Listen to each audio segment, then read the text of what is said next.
Welcome, everybody, to session one of Descent into Avernus.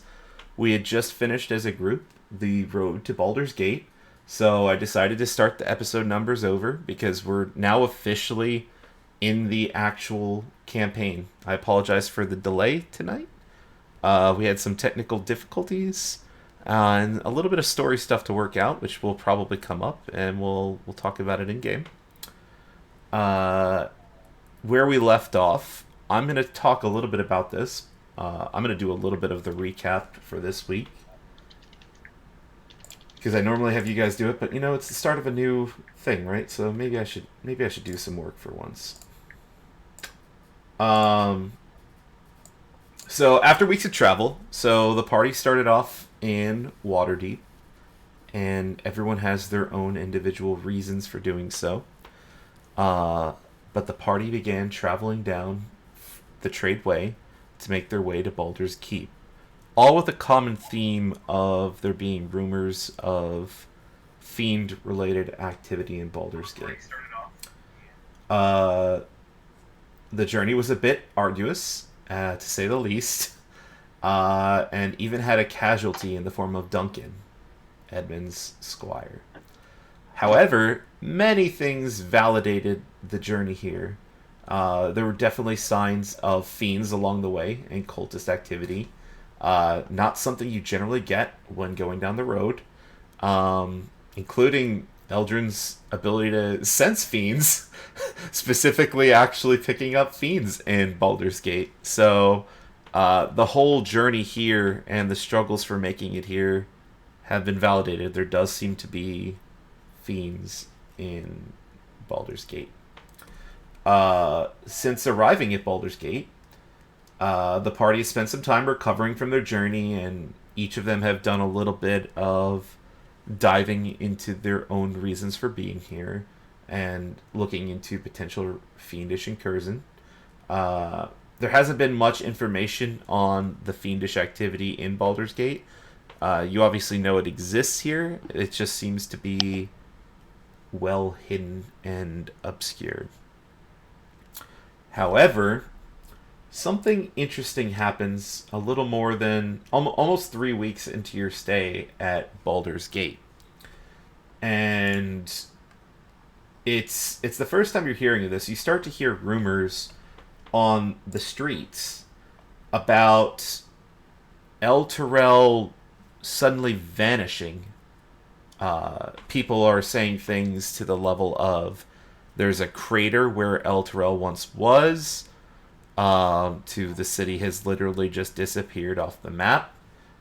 Uh, the rumors, you're not sure if they're rumors, because you were literally there just about 20 days ago. And El Terrell was perfectly fine except for the mysterious fiend attack against you when you were there.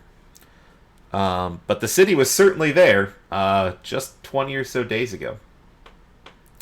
Now, the situation has gotten a little interesting. Throughout the city, you hear rumors that the gates to Baldur's Gate have been barred.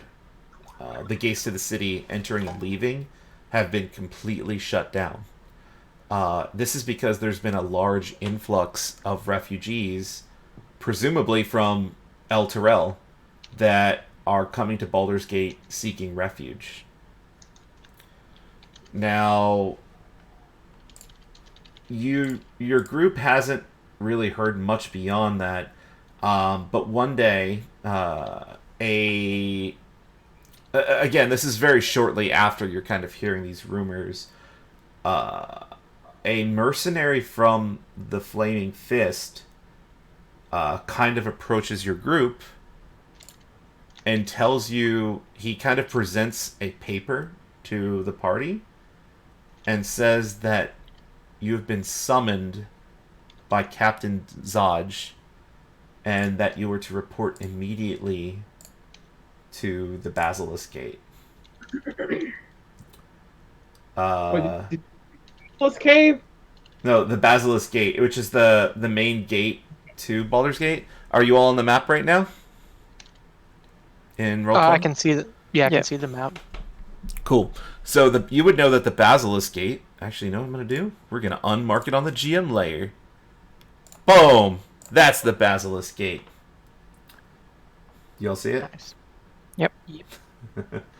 Um, and it's up to you if you want to go or not. But someone is presenting a piece of paper. They're just kind of waving it in your face and saying that you're asked to be.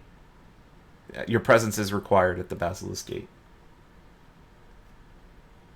What would you like to do? Can we? Like he's waving around to the point where like we can't read it. No, you can certainly read it. You want to try to read the paper? Yeah. He's kind of waggling around, but once you kind of squint forward, he kind of slows down. And it appears to be a message from someone named Captain Zodge, stating that they are officially... what's the word for it? Conscripting you to assist the Flaming Fist. And it appears to have some sort of official-looking stamp next to the name at the bottom of the letter, which is listed as Captain Darman Zodge. Are we aware of any information regarding the Flaming Fist? Yeah, you know a lot about the Flaming Fist since you've been staying here. The Flaming Fist is the mercenary group that effectively kind of keeps the law in the lower city. They're pretty brutal. It's to the point where I guess you would say they're brutal but effective. They will mercilessly beat down someone that steals something from a cart, for example, and make a public show about it. You would probably think they're taking it a little bit too far. For the most part, they seem to be effective at what they do, despite being a little bit ruthless. You've noticed that a lot of people in Baldur's Gate, in the lower city, seem to kind of cling together like they're in some sort of clique or something along those lines, specifically because they're afraid of brutality from the Flaming Fist. They kind of like stick together in crews, so to speak, for safety. Because if you're caught alone stealing something, you're probably getting hurt. You're probably not just going to prison. You're probably getting a beat down.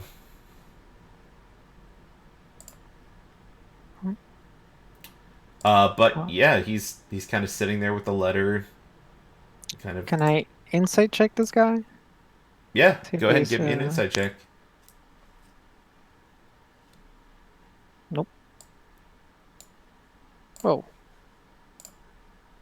Oh, what'd I do? Oh, fixed.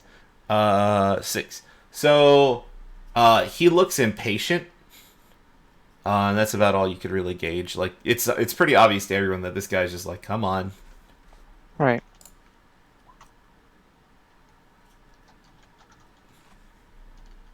Zodge, yes, you spelled it exactly correct.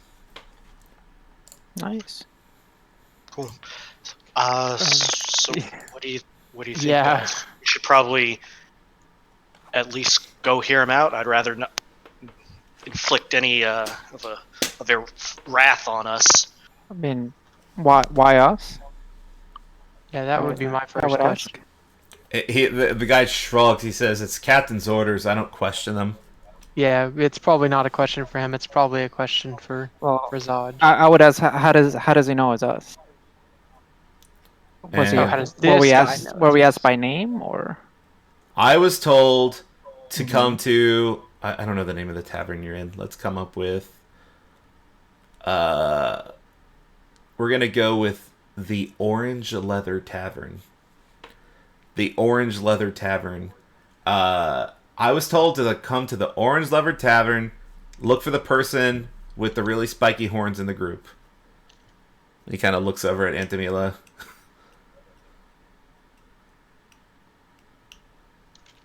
You seem to meet the description. There's a lot of tieflings around. He kind of gives out an exasperated sigh. He's like, "Look, are you going to come or not?" We should Eh. probably at least go check it out. I guess. It's up to you. I wouldn't go against Captain Zodge's orders. He kind of looks genuine when he's he looks a little nervous when he says that. Actually, he's like, actually, I might have to insist that you come. He kind of realizes, like, you see a look of revelation on his face, Yeah. like he realized that, like, I Cannot probably shouldn't give them an option here. Right. I mean, did she only ask for the tiefling? No, she wants the lot of you, What is a lot of you? all of you. What about our other friend? He's still upstairs. Go get him. Hmm. He just kind of looks expectantly at you. I mean, there's nobody I else. almost want to say no. Just because. There is, you guys can do what you want, man. It's definitely written into the book where you can do it either way. Okay. So don't worry I about guess- that. I'll keep you on the rails no matter what, friends. I guess like I'll say I'll go get him. And he kind of uh, nods. I guess there's an upstairs. I made up. Yeah, there's an upstairs at the Oh. Orange Leather Inn, obviously. Obviously. It's known for its orange leather everything. The seats are Right. made of orange leather. It smells of oranges and leather. Which actually doesn't sound like it would That's smell actually not bad. that bad. Yeah. Like, this is a pretty nice place, actually. Orange Leather Inn is the new place to be. I kind of want to see if I can look outside, like to the front, from the top. If there's any windows or something like that on the Yeah. second floor. There's definitely windows on the second floor. What are you looking for? I just want to see if there's other people standing around for us or something like that. Oh, this guy Making seems sure to be we're- alone. Okay.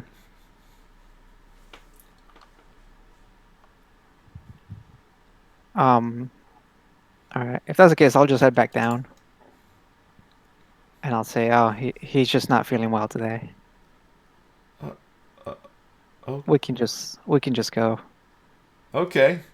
And you all find this kind of funny because the note itself that he's waggling in front of you actually mentions 4 adventurers. He just doesn't seem to have actually looked at it. Oh, okay. But yeah, so he believed you completely. Okay. So yeah, you're gonna go with the guy. I mean, if he's asking for 4 people, it sounds like Yeah. we match the description. So. I mean, clearly he'll have 5 because Trisha will be coming. If we want to stay in this town, the city, sorry, we probably Yeah, should go. Right. Best not to make waves. Without further annoyances, yeah. Yeah. All right, so he kind of takes you through the city streets, and if there's people in his way, he's kind of a jerk. Like, if there's a commoner in his way, he pushes them out of the way. Get out of the way. These guys, but this is par for the course. These guys are kind of assholes, right? They keep the law, but they're also kind of jerks in general. And you start to approach the Basilisk Gate, and you see there's several Flaming Fist soldiers kind of just hanging out near the gate. The gate itself is very closed, and you see scores of people outside the gate, kind of banging on it, yelling to get in. Is it like an iron bars type situation, or is it like wooden, you're where, not sure of the it's seat- material, but it's Well, not wood. sorry. It's definitely some sort of metal. My point is, we can see. You said we can. Yeah, see yeah, you can through definitely the see other through the side. gate. Okay. I didn't know if it was gates that were so sealed that you couldn't see through it. You could just hear people on the other side or whatever. Yeah, it's tight iron bars. So we're Presumably just saying, iron. Right. Droves Nah, and yeah. droves The of material. Sorry, misphrased. The material doesn't matter to me. I was just wondering if we could see the droves of people outside or not. Yeah, there's doors as well, but they're open. So, imagine a giant wall, and then there's 2 giant wooden doors that are opened, and then there's kind of you would assume what's it called, a portcullis? going down for the bars, and right now the actual door itself is open, but the portcullis is down. Does that make sense? Yep. Got it. Yeah, so you can see all the people. Anyone that tries to slip through is well, they're not able to generally. They're pretty tight. Even halflings aren't able to make their way through this. But the guard kind of leads you, kind of ignoring that whole situation. He looks like he's kind of had enough of that. And he abruptly stops before a man who is talking to two other guards. And he just kind of stands there waiting. And eventually, the person stops talking and turns around, and the guy abruptly salutes him. And he says, Captain Zaj, I've brought the adventurers that you wanted. And Captain Zaj kind of, he's a pretty big man. You could tell that he's had a couple of fights under his belt. Like, again, we were talking about sizing up people earlier. He seems capable. He is in full plate armor, and he has a long sword at his side. And he seems like a pretty... Like, everyone else was kind of being, like, rough and haughty when he was talking. And he was mostly talking about the refugees. He sounded kind of level-headed, and he was kind of being... Like, he wasn't trying to be a jerk. He was kind of trying to be... Like, he seems like he kind of gives that charismatic vibe. Yeah, like, he's a leader, you could tell. And he turns to you and he says... And he kind of looks you all over, and he kind of nods. And he says... The refugee crisis has stoked fears that Baldur's Gate might suffer the same fate as El Terrell, of which nothing remains apparently but a giant hole in the ground. Our Grand Duke, Older Ravengard, and you all would recognize that name. That's the name of one of the 4 council people. I kind of mentioned this last time we played. Baldur's Gate is kind of run by a council of 4 people. The main leader is the Grand Duke, Older Ravengard. I'm going to say it very slowly because last time you guys made fun of me because I said it very fast. Our Grand Duke, Older Ravengard, was visiting El Terrell on a diplomatic mission when the city was destroyed. Coincidence? I think not.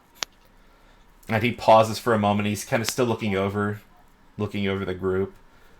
And he says, the Knights of Etelgard call themselves Hell Riders. And his eyes kind of pause a second on Eldrin.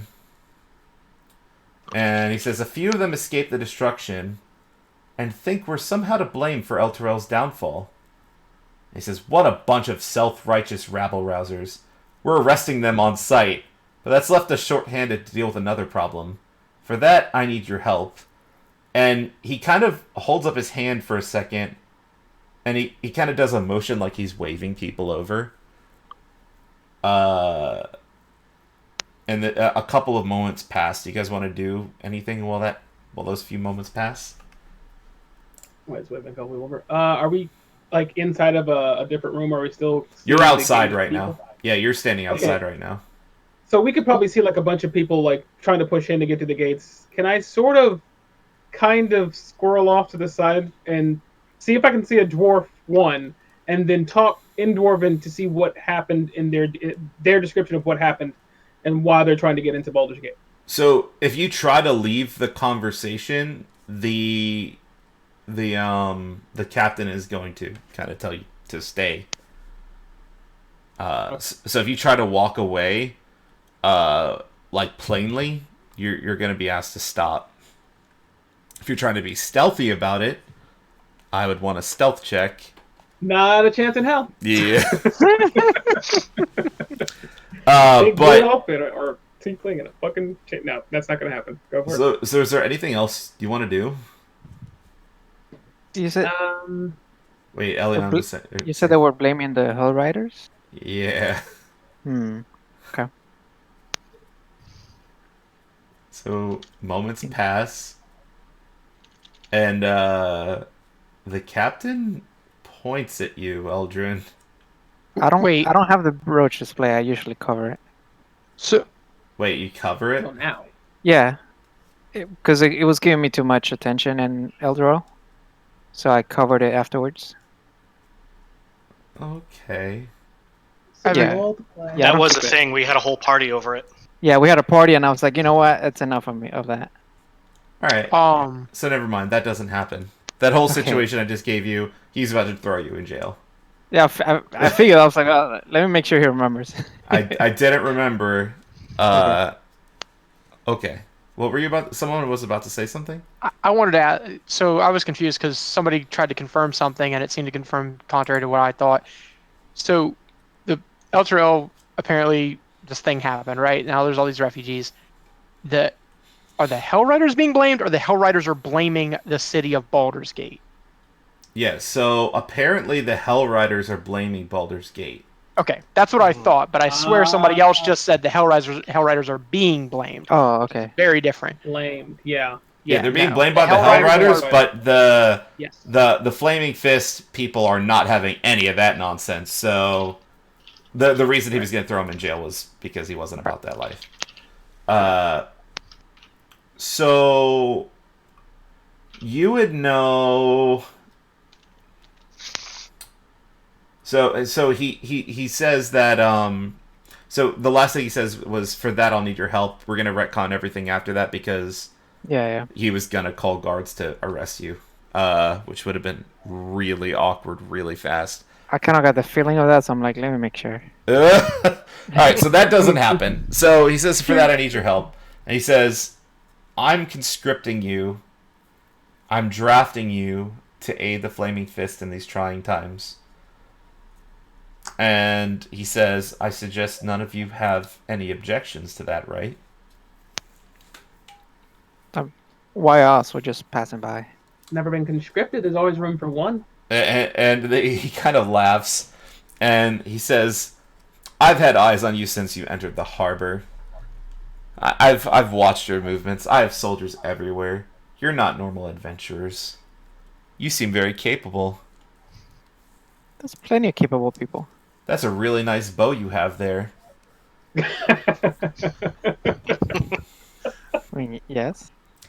He says, I feel as though you could hold yourselves in a fight. You look like you've seen some action. That's why you. I'm not What looking did- for a job right now. Oh, quick question. Is Trish Oh. with us? Yeah, Yeah. Trish is absolutely with Okay. you. She has like a look of excitement. Like, she's like, all right, we're about to get to do something. She actually might have whispered that under her breath, like, all right, we might get to do something. Oh my god, yes. Oh, Trish. So eager to die. He says, he says, I wasn't asking when you said you weren't looking for work. That is what a conscription is. I'm telling you, you're working for the Flaming Fist. I assume you take no issue with that, right? Would It is within Edmund my know if this lawful is, like- right. Oh, good. yeah, that's actually the exact question I was about to ask, is if Edmund would know if that's literal like law, or if this guy's just being An an ass. ass. Yeah. So you might not know that. Give me a history check. Oh boy. I was gonna say I would Man. want to know that. Okay, as well. well, never mind. I was going to say, Alternatively, if you want to see if the guy's telling the truth, you could give an insight check on that as well. And My insight's way better. I say, I would do an insight check Sure. because it just Ooh. seems fishy. Yeah. Like, you can't just conscript anybody that's in your town. At least that's what I would think. Welcome to society, and why that guy has his Temple of Corellin outside the city. Right. Yeah, he seems to be speaking with genuine authority, you think. You're not familiar with the laws of the land or anything like that. At the very least, you believe that he believes he has the authority to do so. Right. In fact, while he's been kind of staring at you, and he's like not lost his eye glance with any of you. Like, he's like kind of just staring at you, And while staring, he's kind of digging his hand through a bag. And he kind of stops for a second. You can see him like counting out loud. And from this bag, he pulls out 5 copper ornaments. And you recognize them. They look like they have the insignia of the Flaming Fist on them. And he kind of presents them to you. And he says, these badges will allow you to act on behalf of the Flaming Fist. You effectively are acting under my name while wearing these. So try to maintain the decorum that the Flaming Fist is known for. And you hear someone kind of like laugh nearby, and he kind of shoots a fiery gaze in that general direction, and then there's no more laughter. And he goes on to speak. Baldur's Gate has long been plagued by followers of the Dead Three. The gods Bane, Baal, and Merkul. I'm going to pause there if anyone wants to give me a religion check to see if they recognize. Oh, yeah. Yeah, absolutely. One sec. Specifically, Ball. Like a little... I don't remember that. Wow, you're just rolling like shit today, Anamilla. Yeah, no. I mean, with a 12, though, you do recognize the names. They are all definitely very evil gods. I thought we had wiped them all out, but apparently not. These purveyors of fear and death are taking advantage of the current crisis to commit murder sprees throughout the city. As my newly appointed deputies in this matter, you have license to kill these wretches on sight. Find their lair and wipe it out. Eliminate anyone who gets in your way, and don't worry about collateral damage. And he kind of smiles and says, if you do what I say, I'll see that you each receive 200 gold pieces in addition to my gratitude, which is worth considerably more. A few blocks from the Basilisk Gate is the Elfsong Tavern. I have a spy there by the name of Tarina, gathering rumors. She owes me a favor, so tell her you work for me and see what she knows about the Dead Three. And for the love of Balduran, be nice to her. She has some dangerous friends. I wouldn't want to rub her the wrong way. And you would actually recognize something from what he said. Who would recognize it?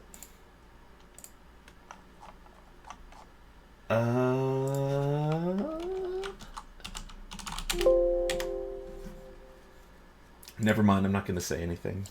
This goes back to session 1 when I said I'm not going to remind you guys of stuff. Yeah. That goes back to this. What was the name of the tavern and the name of the spy? The name of the tavern is the Elfsong Tavern, and the name of the spy is Tarina. Have we met Tarina before? No. I don't think so. Tarina. Yep. And that's just outside the city? Outside the city, no. Where is it?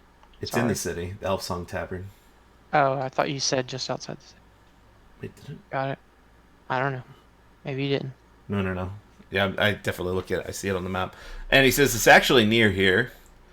Just 3 blocks or so down that way. And he kind of points to a road heading west. You won't be able to miss it. It's a very famous bar in town. Actually, some of you you've been here for like 20 days or so. Some of you actually have probably seen this place. Maybe even gone in there. I don't know who frequents bars, especially when you have the orange leather available to you. Why would you go anywhere else, right? It just smells so good. It smells so good. The drinks have an orange taste to them. I want to go to the orange leather. Like, this seems like the place to be. Have the orange creamsicle drink. Yeah. All right. He says, "Are there any questions I could ask for you, my newly appointed deputies?" If you wouldn't mind indulging me, I apologize for my ignorance. I know you want us to go meet the contact here, there, but for what reason? Why can't the Flaming Fist perform this duty on their own? We're busy dealing with all the influx of refugees. That's why all these resources are a big problem we have right now. Aside from dealing with all the refugees, we have all these new murders happening around the city. We're short-staffed. Yeah, people are literally being murdered in the middle of the street by cultists. And hypothetically, let's say that this investigation may take us outside of Baldur's Gate. Will we have the authority to leave? I see that you're putting a lot of tariff and gate closures on everybody right now. Unfortunately, we can't open the gates. If you talk to me, we might be able to find another way to get you out of the city, but under no circumstances will these gates be open. Do you see that flood of people out there? And he kind of looks towards the gate and just shakes his head. Like, it goes as far as your eyes can see. Like, El Terrell was a pretty big city. Yeah, I was going to say, can we get a guesstimate of how many people we think it is? Like hundreds? Thousands? Like, you don't know if you could see as far as thousands. At the very least, there's hundreds. Like, people have started to set up, like...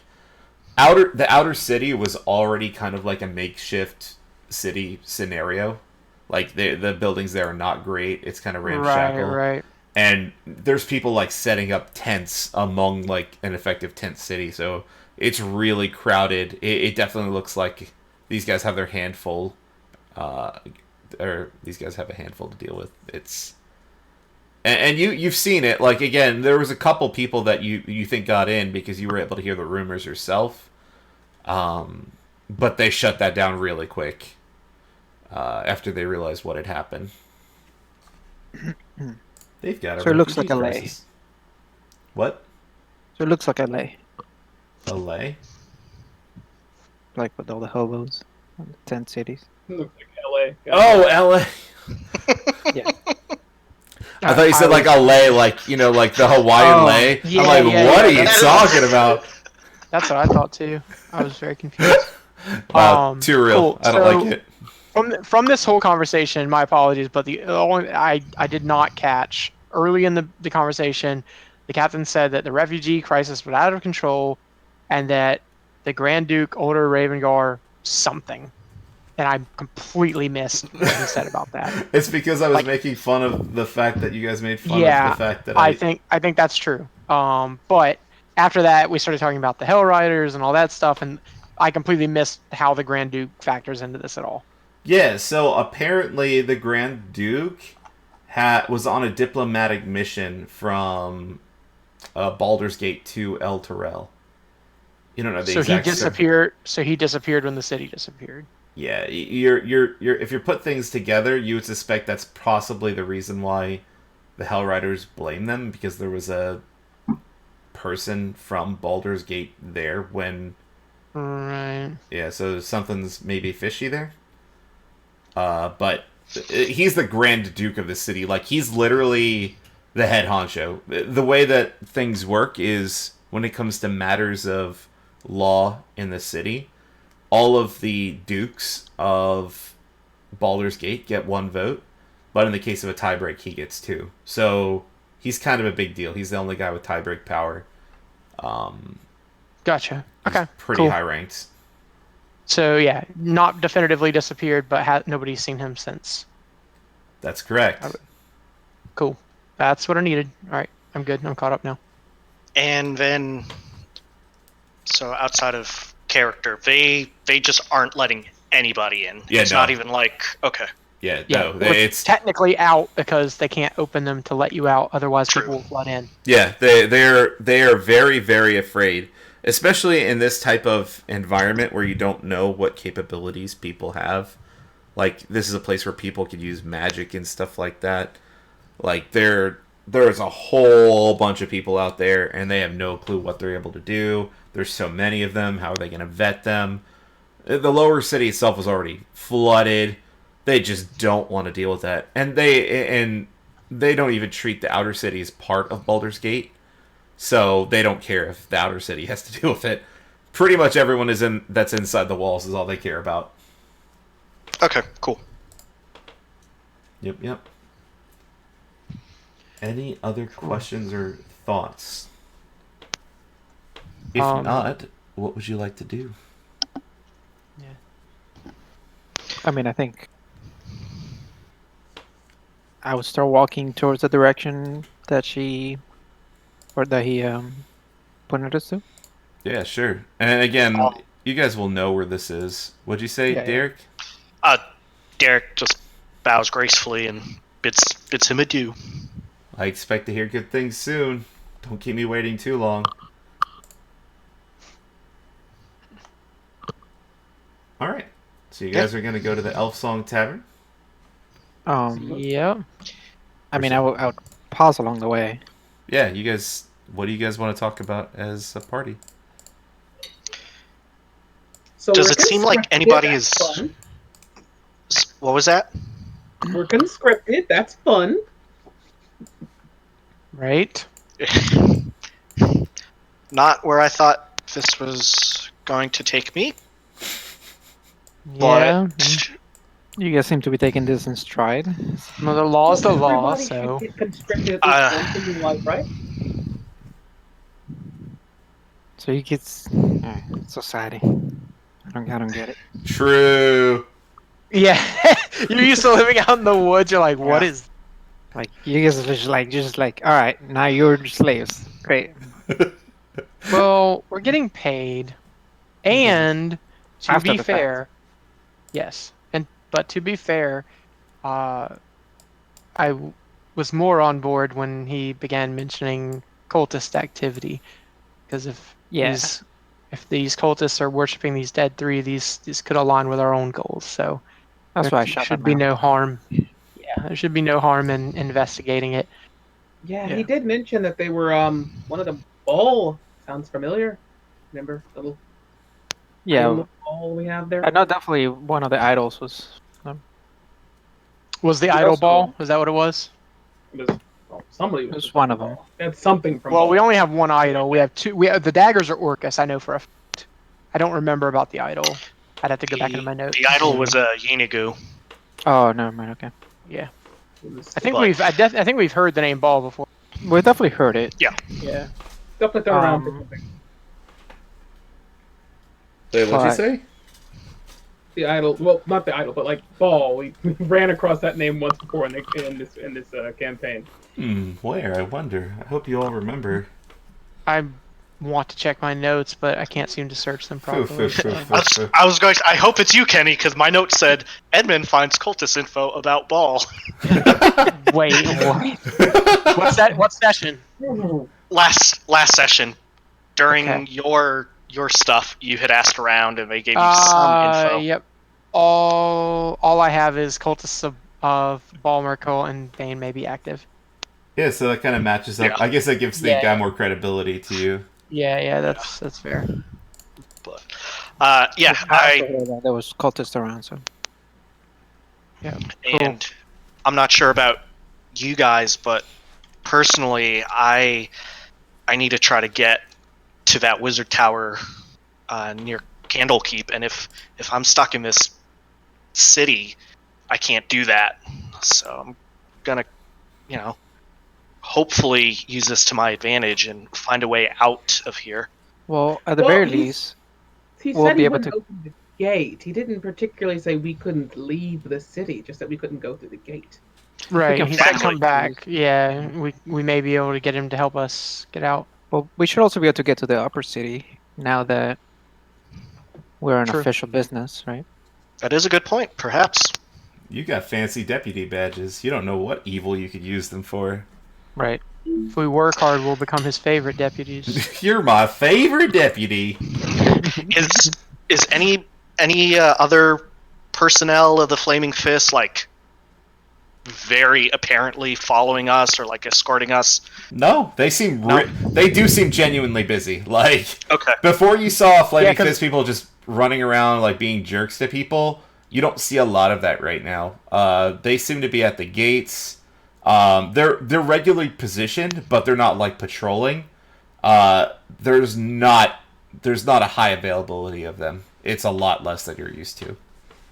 There's multiple gates to Baldur's Gate, and the most important thing is you've noticed while being here is protecting the upper city. You haven't really seen that area recently, but there's probably a lot of guards over there too, preventing the riffraff from getting up there. Gotcha. Yeah, because I think he said they were dealing with not only the refugees but also the Hell Riders, Right. accusing the Flaming Yeah. Fist. So that may have alluded to they may be actually getting attacked by now. Yeah. I mean, yeah. If we find some of these cultists, we should probably try to take some of them alive. See if we can question them about what's It's not a going on. bad idea. Makes sense to me. Yep, I agree. Also, if we run into another Hell Rider who managed to make it into the city, let's see if we can question them and see what they know. Yeah, I'm wondering if we can. Let's head to the Elsong Tavern anyways. But during this process, we may. I'm assuming they didn't close the gates before the beginning of the refugees made it in. So if we ask around, maybe we can find people that are from El Terrell and get a better idea of what exactly happened there. Yeah. Because there's no way they got the gate closed before any of them got in, right? That makes a lot of Yeah. sense, and I'm particularly interested. I mean, I feel there's some type of connection I have with El Terrell, so it just disappearing. I at least want to get to the bottom of this. Do you feel any different? You don't. No, a little hungry. Well, we're going to a tavern. Lucky Exactly, a you. little hungry, a little thirsty. All right. So you guys going? Yep. Okay. Let's I will move want to that. check the perimeter before we go in. Okay, yeah, you guys will be able to do that. I'm going to move you guys to the map. Oh, I okay. actually made a perimeter for the outside of the Elf Song Tavern with dynamic lighting turned on so you guys could see through windows and stuff. Look at all this effort, man. boys. Wow. Get predicted, Eldrin. Yeah, I predicted. That's good. Yeah, so you approach the Elf Song Tavern. Outside the tavern is a familiar sight. Again, for those of you that have passed by, it's kind of hard to forget. Flanking the doors, there is a suit of animated armor, and there is a half-ogre woman standing on the other side. You presume both of these are the bouncers for the establishment. You hear the sound of voices from within. What'd you say? It's an animated armor, you said? Yeah, like it looks like a suit of armor with nobody inside. Okay. And a half ogre. Yeah, That's some guards. some cool bouncers, right? All right, so you're outside. What do you want to do? I would walk up and begin conversation with the ogre, half ogre. Okay, And I'm gonna take a look around. sure. Go. You can move yourself however you want outside. Okay. Oh man. Sorry, I'm enjoying this a little bit. Wait. All right. Wait. The what? dynamic lighting. Yeah, the dynamic lighting. Oh, I've Oh, got yeah, that it's dynamic cool. lighting set up. All the windows. I did it up, boys. I did it up. Yeah, it's pretty cool. For those of Good. you watching on the stream, here's what they see. Hold on, just because they don't realize. Yeah, like there's you can see in the windows. I can see everything from my end, obviously, but when I select your tokens, I can kind of fake it, like I'm you. Whoa! Somebody just disappeared. Oh, sorry. Wait. So meanwhile, Eldrin has become one with Edmund. Oh no, he's looking around. No, I'm looking around.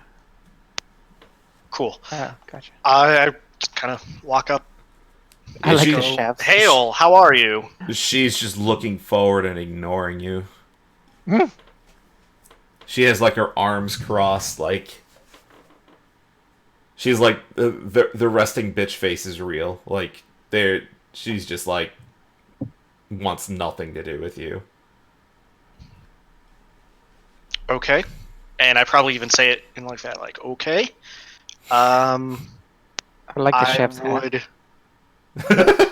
You saw those, yeah, the chef hats. The rest of the party is probably never going to see what you just saw because there's no other windows. What is that? It looks like you see three men that are armed, Yeah. and they're meeting and having a conversation, and then there's a green dragon head mounted on the end of the room. I've just picked the goofiest green dragon head. Oh, okay. I didn't expect anyone to actually see that. Yeah. I mean, yeah. See if we can eavesdrop on them. Anything of interest? Yeah, well, maybe not of interest. Well, They seem to be men for hire. They don't seem to be part of the Flaming Fist, but they're talking about how fortuitous it is that all of the guards are kind of occupied at the walls because it means more work for them, and they're gonna upcharge people like crazy for work, and they're all celebrating over drinks basically. Like they're like, it's a good day to be a mercenary. They're very happy. That's Checks pretty much out. the gist of their conversation. checks out. Meanwhile, like, Derek The hell? turns, kind of shrugs to the rest of his party, saying, "Shall we go in?" And Can we get a description of what this lady looks like? Yeah, I mean, it looks as the token is showing. Let me get a bigger picture for all of you. I think I have one. Also, also not sure if intended, but I can't control Trisha. If Not you're going to control her, intended. that's perfectly fine. Nope, but absolutely not. Get out of here with that yeah, nonsense. I did not expect that you wanted to. So Here's her. I think I dragged her onto the map. It might take a second to load. Nope, that didn't work. Interesting. No one could control Trisha. whoa. Jeez. Oh, Dynamic lighting. Oh yeah, you can't see her because of dynamic lighting. I see her. Hey guys! Nice. Alright, she's disappearing now. Alright, what was I doing again? I was, fixing the token. Give me a second. Yeah, it's no rush. Oh no, that's a rush. I am not touching this token. Get out of here. Give me just a second, friends. Represents character Trisha Ayers and controlled by character setting save. You got it now? Try it. Let's see. Oh yeah. Yeah. Okay. Cool. So, you guys gonna go in? I'm gonna open the door for you. I attempt to walk by the half ogre and open the door. Yeah, she literally just ignores you. I walk through the door. Alright, the door opens. And there you go. Feel free to move yourselves around. Cool. And I will describe the inn as soon as everyone's inside. Yeah.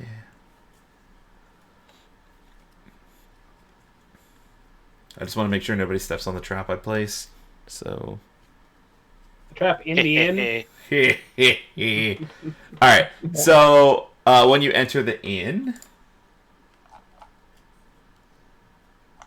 Sec. There is a very, very busy inn. There are people all over the place, and there's a busy bartender. He looks like he's a half-elf. There's people of all types in this establishment, drinking, generally happy. The bar itself looks like it has 2 stories. It's primarily made of wood, as you can see. Where's the object? Okay, cool. I just want to make sure it was hidden. Okay, cool. And Yeah, that's a thing. What do you guys want to do? You're in an inn. Uh, I mean, Derek is looking around, just trying to find some open seating. You have open seating? Yeah, right That in front of could us. Yeah, fit all of us, I guess. Sure. we'll make it work. Yeah, Yeah. I guess he'll walk to that side. Alex is good at making it fit.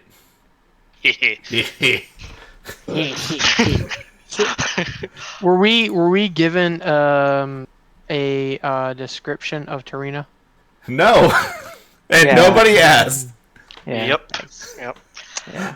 I look around to try to make. I'm gonna assume it's this one. Which one? No! Yeah, right. That looks suspicious as fuck. Nah, it can't be that one. Hold on, I'm putting my notes to read who this is. Get a Okay. look at this. Get a look at this old guy back here. Oh, there's another one. There's another one of those over here. Nope. Yeah. You're like, duplicates can't be it. No way. Yeah. Yeah. So I there's try to wave down a person staff. yeah, so this person comes on over. Let me read. I wrote down their name, but I didn't write the description. I'm awful. Hold on.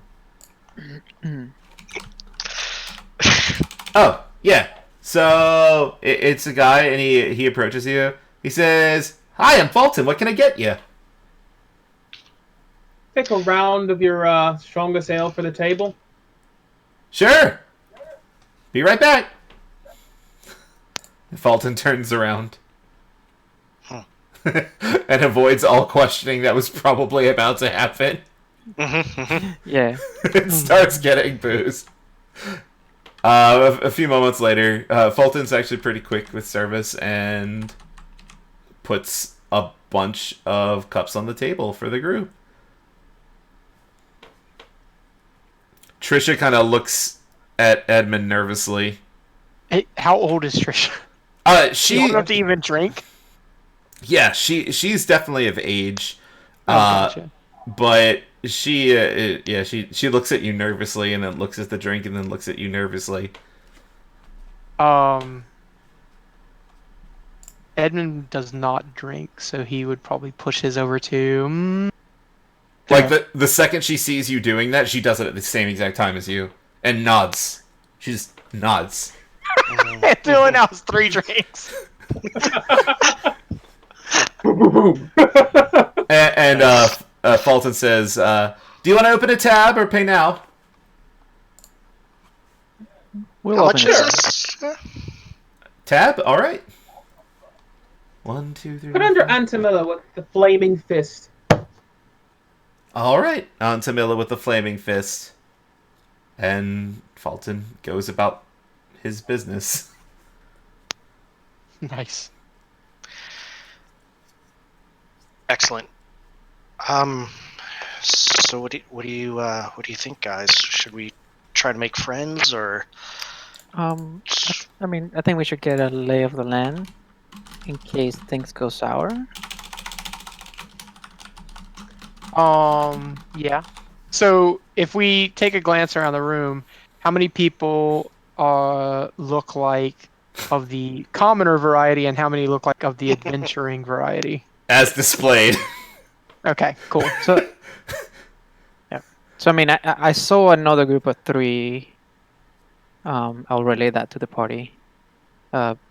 Mercenaries in a room somewhere over here, I guess. Okay. We see this guy. Yeah, what is that? Yeah, there's Um, clearly some people that stand out. This is the bar though back here. This is a bartender. Yeah. Okay, cool. I don't know about this. Still stands out. Yeah, I don't know Yeah, about that this guy here. Looks like a half orc. Yeah. Is he armed? You see this guy. Let me read. He might be. Which one? He seems to have a dagger on his side. Come. Not hiding it or anything. A lot of people are openly armed here. Most notably the mercenaries you saw. This guy. Actually, when I say a lot of people are openly armed, only those are the ones that you notice, actually. The half orc and then the guy in the bottom right. Yeah, and Yeah. then the people he noticed in the other room. Yeah. Were there any women in the other room, Eldrin? Or all men? The mercenary room? Yes. No, those old guys. Hmm? There was So a we there was know a our woman spy's not here. in there. Yeah. One or two, I think. Um, there were two here, but they seemed like commoners. Commoners make the best spies, though. Probably. But Children of the Varys. spy looking spy is probably the spy. This, yeah. The spy-looking spy. Yeah. So what I think I'm gonna do is I'll try to chat up our server and just get a feel for, see if he says anything about like who works here. So I'm going to try that angle, guys. Okay. Go for it. Yeah. Seem to be hitting it up with the ladies so far. I'm gonna go up to the bar. Okay. Oh. Who's that? Who? Where? Oh, it's a guy. Oh, it's okay. Sorry, I can't. Sorry. It's hard to tell. Zoom in. You can't see him. I don't make assumptions, okay? Fair. I actually That's very didn't remember 2019. for... Yeah, very 2019. I actually didn't remember for Fulton. I had to double check. Yeah, 'cause that I'll token take is my very drink and misleading. I'll take my drink and I'll sit by the fire here. Okay. Let's see if I can overhear any of their conversation over here. Yeah, so these are two halfling women. And they seem to be... You don't know how to... I don't know how to describe this, but they're indirectly flirting with each other. Okay. There's some tension. Yeah, it's like you could tell that like this one is really trying to pick up on this one, but she's very, very shy. They're both halfling women. I see. Halflings make good spies, though.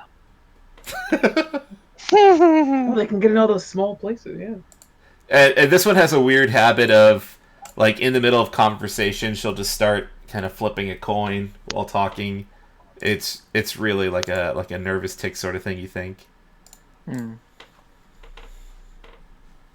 In regards to what Derek said, Derek was saying that he was going to talk up the bartender and ask like who works here, and he goes, aside from the chefs and the owner, it's just me and Ymir, and he kind of points to Ymir, who's the other waitress, and the guy at the bar. He says the guy at the bar is the owner, and his name is Alan. Oh. How long has Alan been running the establishment? Oh, Alan's been here for about... It actually has how long he's been here. Second. It's actually really written. Wow. He has been here since... Oh, it just says decade. He has been here for decades. You couldn't tell, though. He looks really young, right? That half-elf blood. Yeah, it's impressive. He nods. He kind of looks like he kind of wants to get back to work, but he kind of slips out occasionally, comes back in and continues conversation with you as to not be rude. But, like, he's picking his times to leave, but this place is pretty busy for two people. Same, and this, I'd try to nonchalantly, like, hey, ask about the food, and then slip in, normal server patron kind of talk. Is there anything... I guess, is there like music? Oh, that's a very good question. And because if there isn't, I'd ask Fulton if they know any good tunes, or is a bard somebody who could play for us. Well, if you're lucky. And he kind of leans in close. He says, if you didn't know, this bar is named after the ghost of a disembodied female elf. The voice of this elf, she sings in Elven, and It's a beautiful song. People come here specifically to hear her. Do I hear her? No. Okay. She only comes out sometimes. It's not all the time. What's her name? How long has that been going on? I don't think she doesn't really talk to us or anything. But she just sings songs about an unnamed lover lost at sea. No one's sure how she came to haunt the place, but she's given us pretty good business, I'd say. And you've actually heard her yourself? Oh, of course. Usually at least once a day. If you sit here long enough and drink more, you're certain to hear her too. He kind of winks. Is this guy bullshitting us? I want to know. Give me an insight check. Yeah. I really want you to roll really low so I can have fun. Oh yes. Like you're like, this is a real thing. Like this. Wait, that was your insight? No, I have got to save that. That is too... Fulton is legit. There's definitely going to be ghost music you hear if you keep drinking. But you're not drinking, so you might not hear it. Maybe not. Yeah. Antamila, Fulton is telling so much truth. This yarn he's spinning is so good. Lean over to Trish and be like, there are crazy things in this world, you'll see. Trish actually looks a little nervous, but she kind of like nods her head quickly. Yeah. She kind of pushes the drink a little bit further away from her towards Antamila. Nice. I've already finished mine, and I'm starting to work on Edmund's. I'm gonna hear this ghost. It's a challenge now.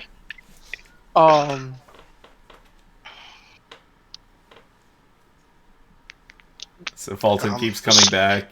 Check it. Do you need any more drinks? Like trying to be the nice bartender, but at the same time still trying to sell drinks.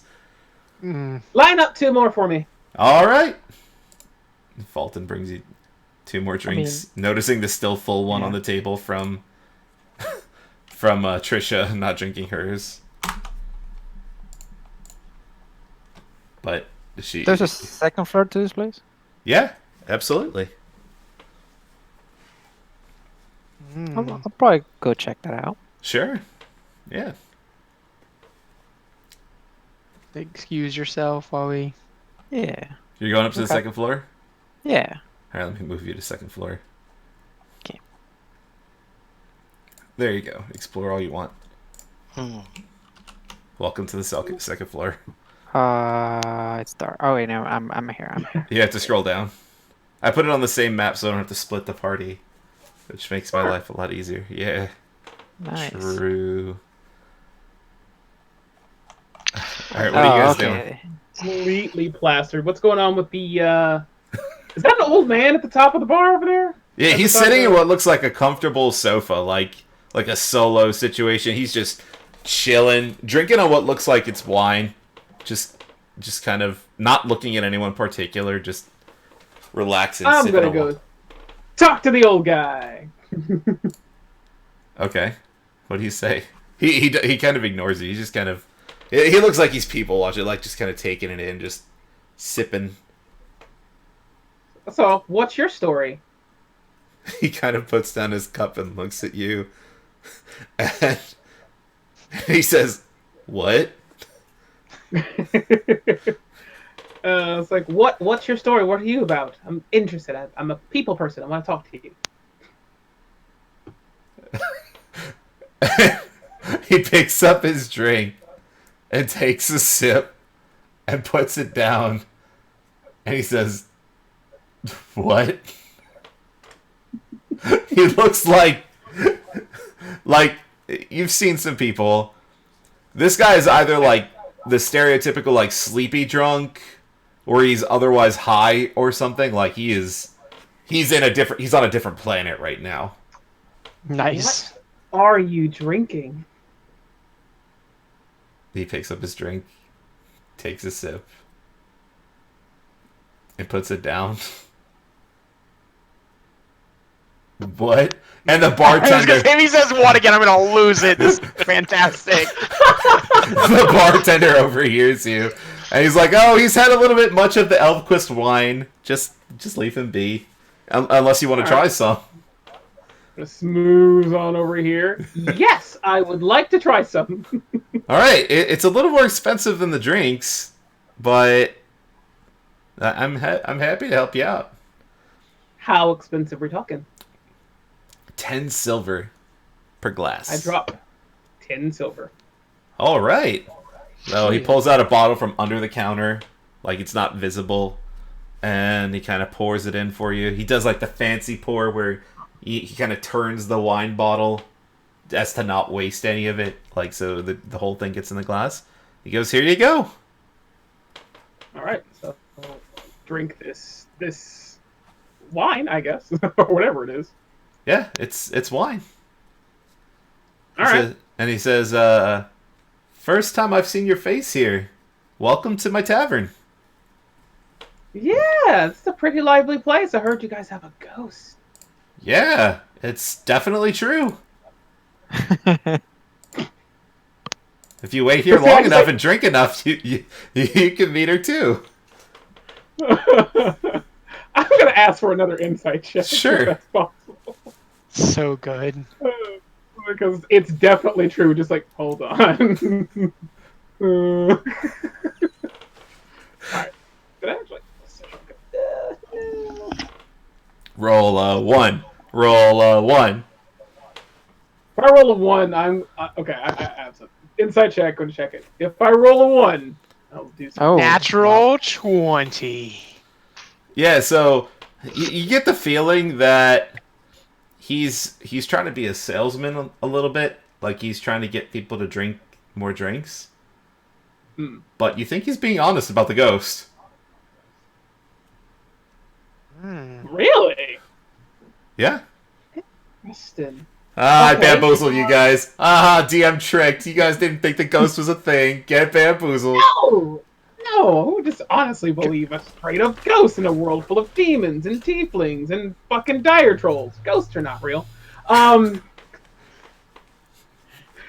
was like, do you really need to be like snockered to see they're here, the ghost? Or is that just, you just kind of pull them a leg here? I've personally found that when more people are drinking and being happy, the ghost shows up. I don't know, it's a ghost, but You said when more people are being happy. yeah. By By the way, this wine is good. It's strong. You actually wouldn't expect it. Your Dwarven upbringing teaches you that something with a name like Elfquist wine is some bougie nonsense that elves drink that pansy drink, right? But you have a little more respect for elves right now. You feel as though if you have one more drink, you might have to start making Constitution saves after that one. Interesting. So this is like really, really good stuff. How much for a bottle of this? There's about 4 pours per bottle. I'll give you a little bit of a discount. So, 30 silver. 30 silver for a full bottle? Yeah. I'll hand over 30 more silver. Yeah. So he kind of digs under the bar and pulls out a corked bottle of Elfquist wine. The label's very mundane, but it says Elfquist wine on it. Has the year printed on the label as well, which is 1487. And he says, "It's a pretty good year." And he kind of hands you the bottle. Alright, just gonna put that in my pack. Just okay. Nice. Great. I want to hog time, so I'm just gonna hold here for a moment if anybody else wants to Yeah. do something. Anyone else want to do stuff? Elion's upstairs exploring. He's got to see stuff. I was gonna say I have questions, but you guys go. Meanwhile, I guess I just kind of be best trying to whisper to Edmund and Trisha, just like, I'm going to be honest with you, Edmund. This isn't usually my forte. I can't make heads or tails. Normally, I just try to avoid the patrons in the bar. And Trisha kind of whispers to you, I've never been in a bar in my life. This is so exciting. And she hits the table. And yet she doesn't drink. Interesting. She was looking at Edmund for cues. You could tell that. She was like kind of watching him. She kind of took his lead on that one. Edmund wouldn't necessarily disapprove of her drinking, but But she was just she's watching you. oh yeah. Mhm. So I'm gonna feel so bad when Trisha dies. it's inevitable. Yeah. No, Triss is invincible. How It's much not how much long. time would we say has passed since Eldrin snuck upstairs? Well, let's Or walked find upstairs, out. I don't know. Yeah, we don't know yet because we haven't really done Eldrin upstairs yet. Okay, that's all I have for now, anyways. Okay. Eldrin upstairs. So, I'm guessing because from the second floor, I'm not seeing the outside, right? I guess there's windows up here. Yeah, from the outside you saw windows. You presume Okay. that the windows are looking into the rooms. There seems to be a lot of closed doors. Oh, okay. So there's like those are rooms. Yeah, if you see here, anything that looks like it's sticking out from the wall Oh, it's a door. is a door. I see. And this lady's just staring at the wall. Nice. No. So there's a couch here. Yeah. It's like a two-person sofa, and she's Yeah. looking at the people playing cards, gambling. I see. So it's more pointing that way. Upstairs. Oh. Wait, I mean, she sounds like she might be the one, so she looks like it. Maybe she's by herself. I would go next to her and say, "Mind if I take a seat?" and she kind of looks you up and down, and she puts a hand on a hold on, what does she have? Sorry. A scimitar that she has on the table, and she says,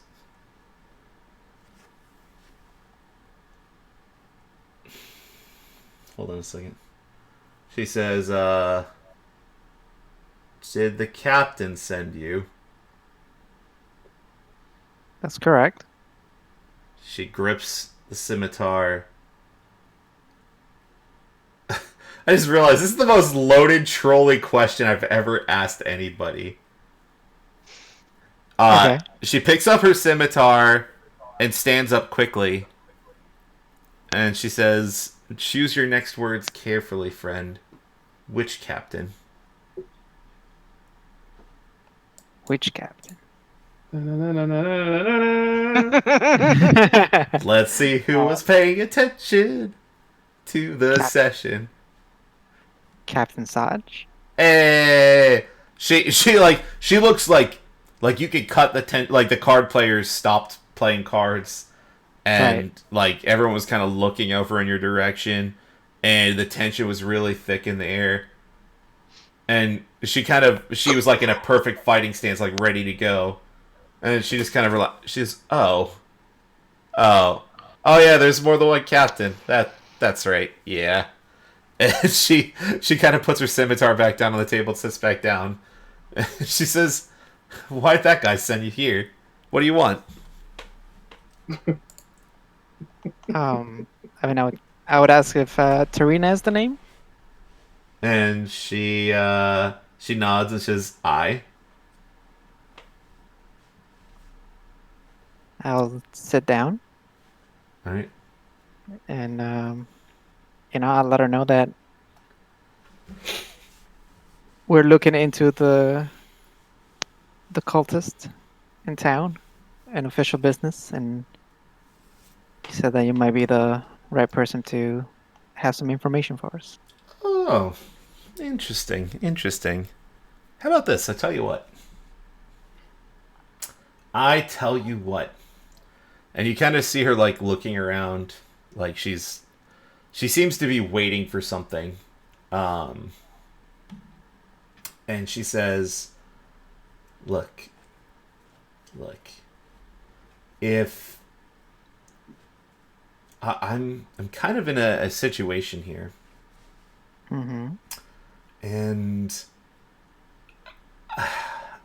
there's someone that's about to try to kill me. Very soon. And if you keep me alive, actually, let's scratch that.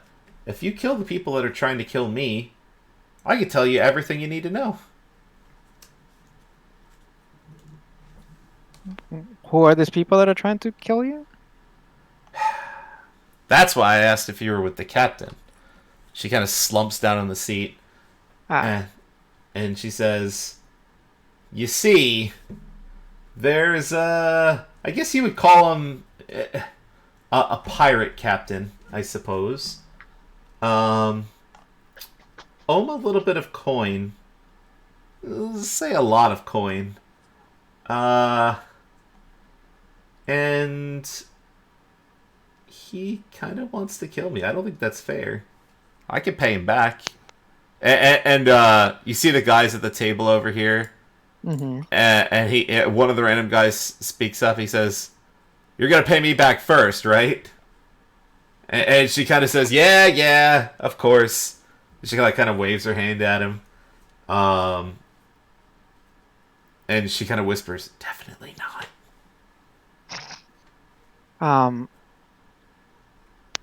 I'll give her a smile and then reply to the guy. Well, she's not used to you dead, so you might as well help. Might as well what? He kind of looks. I said help. Help with what? But they were here in the conversation. Was she loud enough? Yeah, yeah. Okay. He's still asking help with what? Well, if something is to break down here. Oh. I mean, I could throw a chair or two. I've been in a bar fight or two.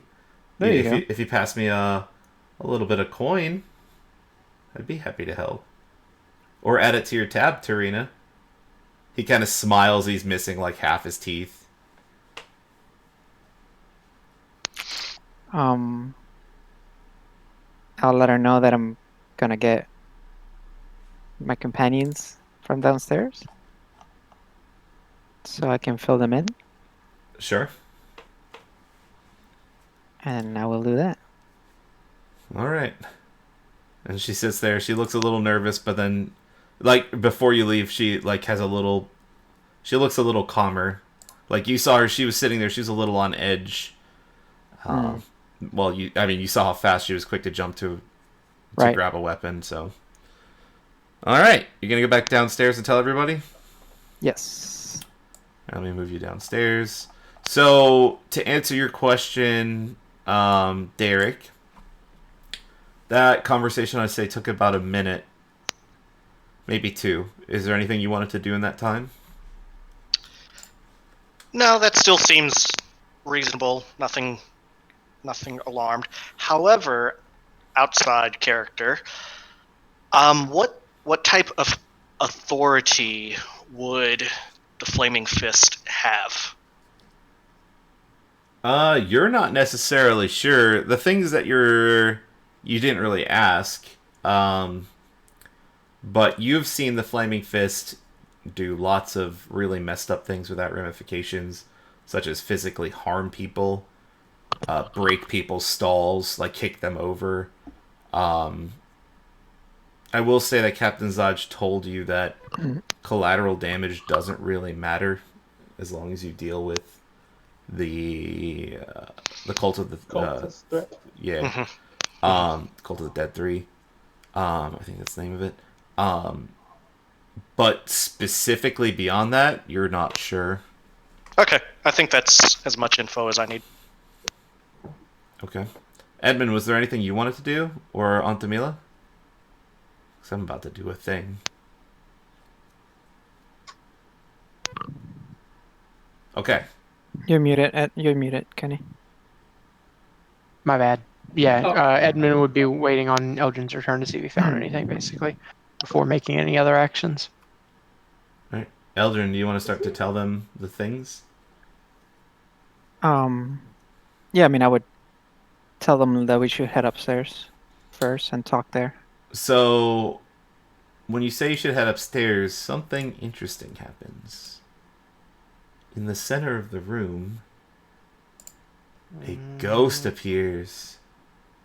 Alright. Woo! Alright, so party vote. This ghost has a song. Oh boy. Do I A, sing it, B, post it in chat, or C, just you guys don't really care about the lyrics? Oh no! You the- brought the them up. A- I've the- got to hear these damn lyrics. A. The A was hit immediately. A. If you gave us the option of A, it means you're willing to do A. I'm always willing to sing. You Yeah, guys then- know this. Then A, 100% A. The problem is this is like A. complete acapella, so and it's You're a female ghost voice, so I don't know. This is like gonna If be I some. could do a female tiefling dwarf, you could do a female elf ghost. Yeah. That's true. Yeah. Can't beat that logic. All right, but what if I told you that the song is like 3 things? I forgot what the things are called. I mean, 3 things. Here, Stanzas? I'll post in chat. It's this long. That did not come out the way you probably wanted it to. That's not bad, I guess. All right. Well, I'm not singing it. It was a lie. Rip. All right. Wait, what do I get if I sing it? Do I gain inspiration? I think we get inspiration for hearing it. Wait, Yeah. That makes sense, yeah. Group inspiration, DM sing it. you guys don't get inspiration. I will Look, sing what it. if we all get inspiration, including DM? If you all sing with me, yes. Is the Twitch chat asking for you to sing it? Twitch chat is silent. I think it's just you guys right now. Rip. Rip. But this will Rip. make a sick highlight, so the That's fair. temptation is real. Alright. Anyone that sings the sweet, sweet song of El Terrell with me will gain inspiration. Otherwise, I'm just gonna sing it in my ghost female voice. That I have literally not rehearsed this, so I'm so sorry. Actually, let's take a quick 10-minute break. Fair enough. Sounds good. Fair. All right. 8:44, friends. All right. Wow, what a tease, right? Oof. See, it's tough singing when you don't even know, like... Well, what do you think I'm about to do right now? Like right now, I'm about to go on mute. I'm about to go on mute. Practice my ghost elf female voice really quick. Oh, no, don't go on mute. Do it. Oh, Do it. no, First no, do it in no. your normal voice. Just do it normal, like, go sing a song of El Terrell. Oh, sure. I was in hell. Wait, you know how the songs go. And fields green and still. This land of long abiding joy. Home of the strong and brave. Renowned by all across the realms and never once. It's like that. It's one of those, like, shanty, toony thingy. Wait, how did you know that, though? That's ridiculous. Gain inspiration? I'm not singing because I can't beat that? I don't know how I was going to do that. That was really good. You get inspiration. We're not singing it. That's ridiculous. How did you know that's how it goes?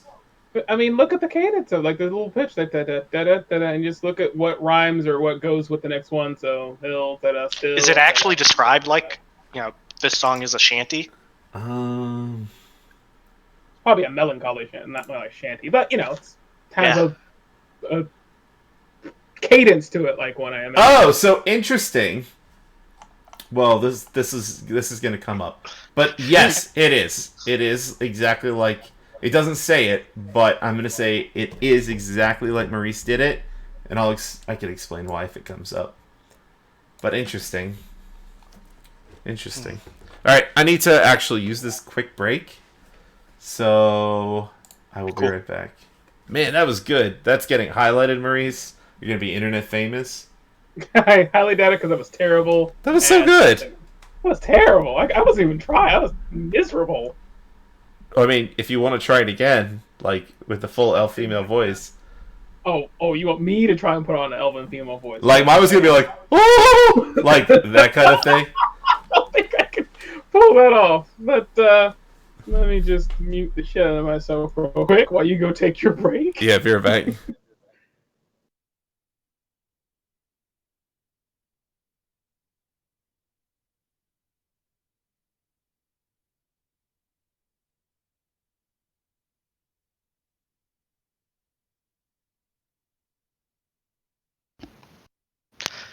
I tried the first lyric, cracked.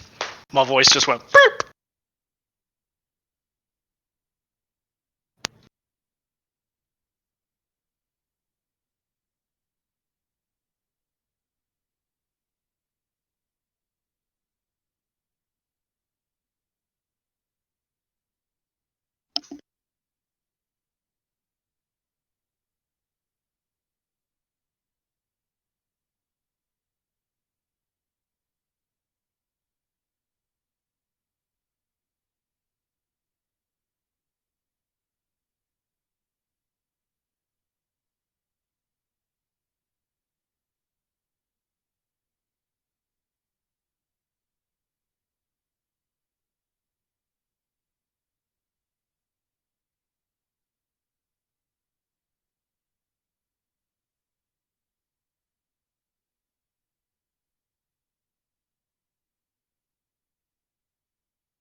Oh boy.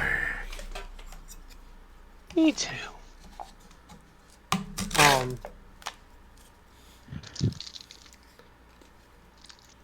Poor Trisha. Dude, if Eldrin didn't find anything and he came back and told us he didn't find anything, I was gonna be like, Edmund's like, how are we ever gonna find this crowd? And I was just gonna have Trisha it's easy, and just stand up on her chair and just yell out her name. Yeah. Edmund would never do that, but I feel like Trisha would. Poor Trisha, dude. She's so dead. No, I hate to say this, but I feel like I could actually sing that damn song. You like I was gonna do it in like an operatic person that doesn't know how to do operatic. Yeah. It's kind of like you played Dragon Age Inquisition. Yeah. It's like the Sarah song or a Liliana song. It's like one of those two. Like it's like a little mix between those two. It looks like, or at least when you're trying to sing it, because there are certain words that only go in such an order. Like this land of long abiding joy. You cannot fucking stretch that out. It does not work.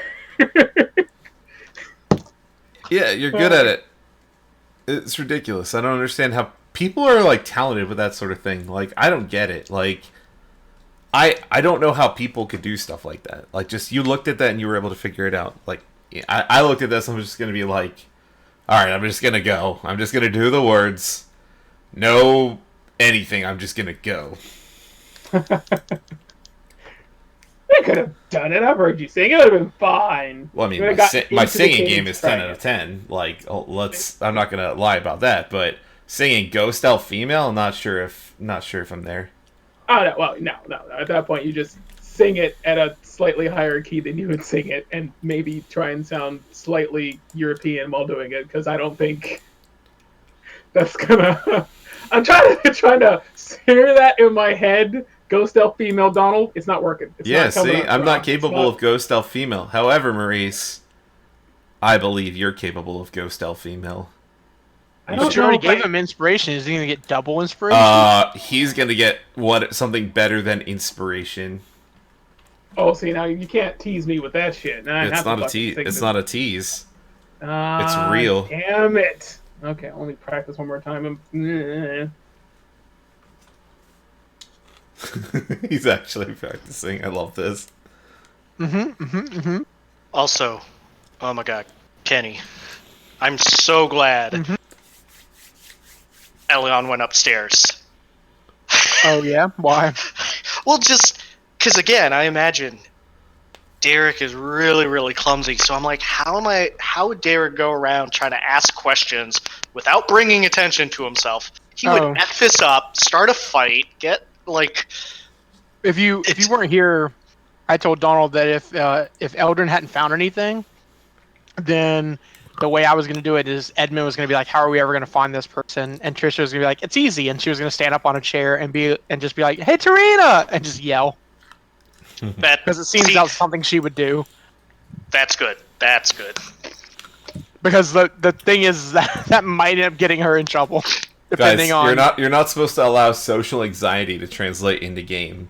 Like, listen, I play D&D to escape my real life thing, like anxiety and border patrol. guys, I don't know how we're ever gonna find Tarina. Game over. Like, literally, let's end D&D right now. I can't talk to these people. Done. Well, Charisma 20. Let's go. That's kind of why I was asked. I'm like, hey, if you guys don't have a better plan, I'm gonna start fucking shit up. Not like physically, but I know he's just gonna start asking around. Hey, are you Tarina? Hey, are you Tarina? Yeah. Hey, are you Tarina? I mean, that's kind of what it is. Yeah, that's what I liked about my my wizard in my last campaign. Man, he had charisma 8. That guy could not talk to anyone. He was super smart. He had like N18 or Int20 or something like that, but his charisma was no. All right. We're about break over. So, Maurice, this is your moment. I can't wait for this. He doesn't have to do it, but if he does, I told him to give him something better than inspiration. I don't think I can get it to flow I want it to. It sounds disjointed as hell. But you could do it. I could do it, yeah, but it's not going to sound like I want it to sound. It's just going to sound like maybe 35% cringy. It's up to That's you. less than I thought. I mean, this thing. You have to do. It better be worth singing this thing in. Oh God! All right. Like, am I doing it now or? Yeah, we have returned, and a female elf ghost is singing now to everyone. I love how we've switched this around so that I'm doing this instead of the DM. This is high level mind play here. This is well done, but very well done. All right. Blah. Here it goes. Whatever. Oh, sing a song of Elturel, of water, woods, and hill. The sun comes on our ruddy cliffs and fields green and still. This land of long abiding joy, home of the strong and brave, renowned by all across the realms and never once a slave. Oh, sing a song of Elturel when fields are at her door, her fields to by cloven feet from some infernal shore. Arise, mighty hell riders, take up yours with keen swords, then charge into the hellish fray and scare the devil hordes. I'll sing a song of Elturel when the night does fall. Sleep safe beneath companion's light until the dawn does call. We're bound by mortal covenant that only ends in death, and so we'll sing of Elturel until our final breath. Derek immediately just starts like, Maurice, you have gained a boon. This boon. Oh no, boon! It's a pretty good boon. It's the boon of the Elven Ghost. And the boon of the Elven Ghost is going to give you the following until the completion of the next major dungeon. And it is +1 to all saving throws, +1 to all attack rolls, +1 to all damage rolls, +1 to your spell save DC. Basically +1 everything. You get +1 to everything. Except for AC. Sweet. Still, Yeah, except for AC, but it's ridiculous. that's Well, crazy. that's fine. So, Nice. I will add it to your character sheet if you don't know how. Whew, well, boon? Yeah, please do so. Yeah, I'll actually... I can't add it right now. Just try and manually add it. I'll have it on there for next session. You're probably going to get to use it a lot tonight, though. Everyone Uh-oh. is, by the way, everyone in the bar is like stunned, including the bar staff and the owner. Those of you, I put the song lyrics in Roll20, and if the song was in Elven, so if you don't speak Elvish, you didn't understand any of that. Rip. But so yeah, Noticed Still it. sounded Hilarious. beautiful. oh, it was majestic AF fire emoji. Thank you, Maurice. That was beautiful. You're welcome.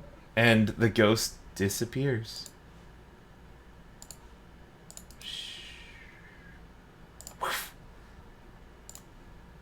It was kind of spoopy. Derek turns back around and is like, I wasn't the only one who saw that, right? We all heard that. The hell was that? Yeah. That must have been the ghost. What do you mean the ghost? They've been talking yeah. up this ghost since we got here. Yeah, I assume they were- we'll need to fill you in, Eldrin. Yeah. You guys Let's use go. ghost as entertainment at taverns? What? I think she may use the patrons for something more so than that. How What does is Trish Trish's take this? what is Trish's reaction to the ghost? Trish, when she was kind of completely still, like I guess you can't really see my facial reaction, but she was just kind of like spooked at first, and when she realized it wasn't going to kill her, she clapped with everybody else. Nice. But that's probably the first time she's seen something like that. Oh, this poor child. Yeah, she's so dead. No, she's gonna be fine. Alright, so what do you guys want to do? I can't believe the owner wasn't lying. That's Come amazing. back to the table. That's really cool. see that shit? Yes. Yes, we did. The owner still looks like a little shocked. Is it only the owner? Or I mean, like, are all the other patrons as well? Everyone else kinda? is kind of politely clapping, but the owner and the bar staff seem a little surprised. I wonder if that was actually the first time they'd ever seen her for real. That's like, okay. Everyone back to the bar. That was amazing! Will she do it again? That's a new one. I've never heard that song. What Normally do she you mean you've sings never about heard that song? She normally sings about a lover lost at sea. I never heard a song about El Terrell. That was strange. I don't speak Elven. Could you translate what she'd said to me? Yeah, and he doesn't remember the whole thing, but he has most of it. So look at chat. And Eldrin would have it too. No, so. fine. Yeah. Okay. Yeah. So he's like, that's a weird song. Normally she sings about a lost lover or a lover that was lost at sea, and it's normally a sad song. This one was very different, kind of weird, eerie. He shrugs. Well, yeah, I mean, we'll get a lot of repeat customers now that we know she does different songs. He kind of rubs his hands together. Wait, what? Your ghost learned a new trick. Yeah. Yeah. Would I be close enough to overhear that conversation? I'm not being quiet. Sure, yeah. Okay. As I was saying, we should head upstairs. Our contact is up there. Oh, There are some things we need to talk about. yeah, okay. Alright. Do you want me to move kinda- everybody upstairs? Yeah. Yep. I'll Sounds follow good. them when I see them. Prepare What to was see that? upstairs. I have to move you all one That. at a time. Boop. Welcome to upstairs. That's jarring. You have to scroll Well- down, by the way. Yeah, I was gonna say I don't see myself. Oh, here we are. Just about the. Oh, okay. Welcome to upstairs. All right. You see her on the couch, and she looks like she's surveying the group. She looks a little uncertain. She actually looks nervous again. I lean over and whisper to her, knowing that there's no, there's actually two women, isn't there? So we lean over to Elton. Which one is the lady? Which one's her? The one on the couch.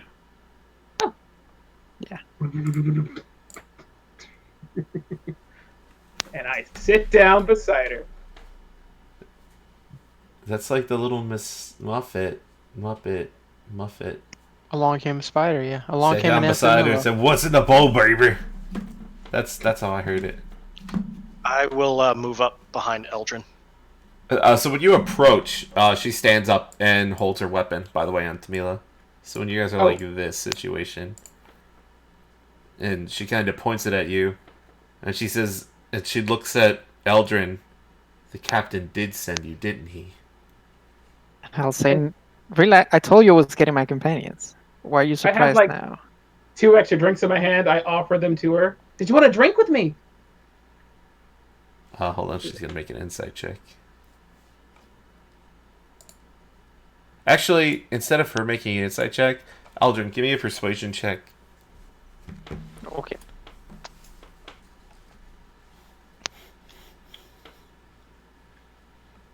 Persuasion. Not great. Oof. So she kind of assumes a fighting stance and says, "What proof do you have that you work for Zodge?" Oh, Her little insignia thing. Yeah, Little I think hellfire. we probably all like start tapping our badges. Oh, are you guys wearing them on the outside? I'm not assuming where you're Oh, I wearing brought badges mine right out. now. I don't want to assume where you're wearing badges because people. Oh, Edmund would definitely wear his on the outside. Yeah. All right, I need to know now. Is everyone wearing their badges on the outside? No. Okay. Eldrin is no on both badges. Yeah, I will Mine's bring it out concealed. when Bring necessary. it out. Exactly. Edmund's wearing his badge with pride. Anthamila. Mine is concealed. I'm bringing it out now. Okay. Yeah. Derek, are you wearing your badge or is it concealed? Concealed. All right. And naturally, Trisha is copying Edmund, so hers is out everywhere. And she says, "Oh my god!" And she puts the scimitar down and slumps back down in the chair. She says, "I'm a little on edge right now. I'm You know what? Take the edge off. A drink. You should drink with me. Oh, okay." She's like chugging it hard, like she's going fast. She looks like she needed a little bit of stress relief. I like this one. And I had her the second drink because I'm already technically 3 drinks down. 1 wine, 2 ales. She hesitates for a second and then nods, and then she drinks this one a little more slowly. Yeah, and I'll say we have to stay battle ready. Don't go too far. Okay.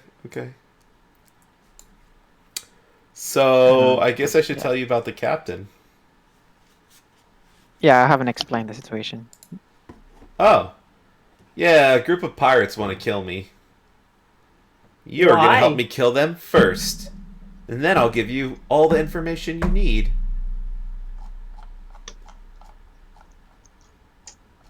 Huh. About the dead Do three. we Drunk really need to inside check. kill him? Yes.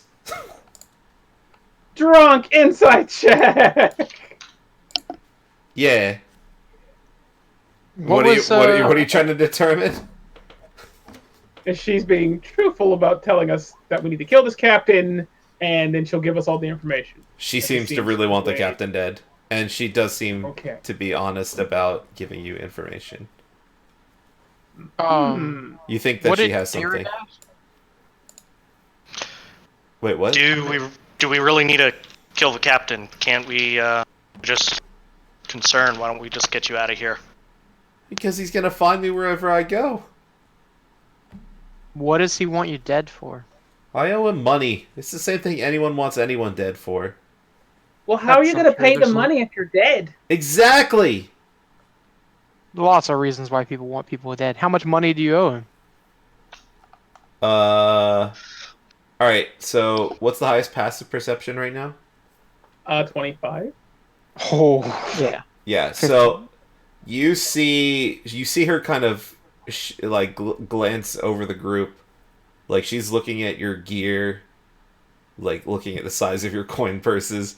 Onto me, like you feel like she, like based on your insight check, you think she's being honest about owing money, but you feel like she's sizing you all up, like probably for what she's about to say, which is. I owe him for gambling debt, and this guy again speaks up. Not surprised, probably true, and and and she goes, with interest in everything, it's probably about, 500 gold.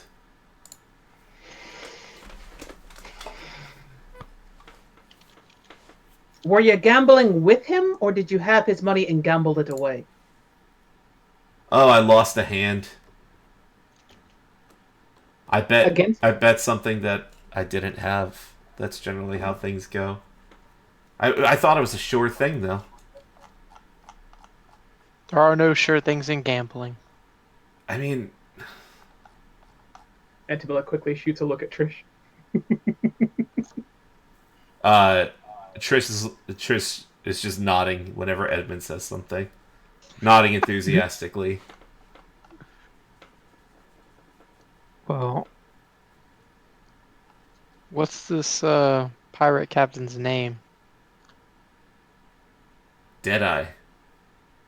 Darn. Wait, why? Oh. Instead of the D, I was hoping Dread Cap. Never mind. Yeah, his Oh. name is Deadeye, and it's on account of his dead eye. And she kind of does like a slashing motion with her finger across her eye. oh, I see. So he has disadvantage on perception checks. Great.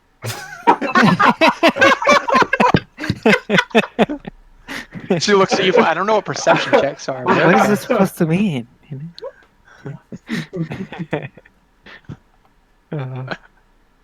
Which side? Which eye is it, by the way? Just for reasons.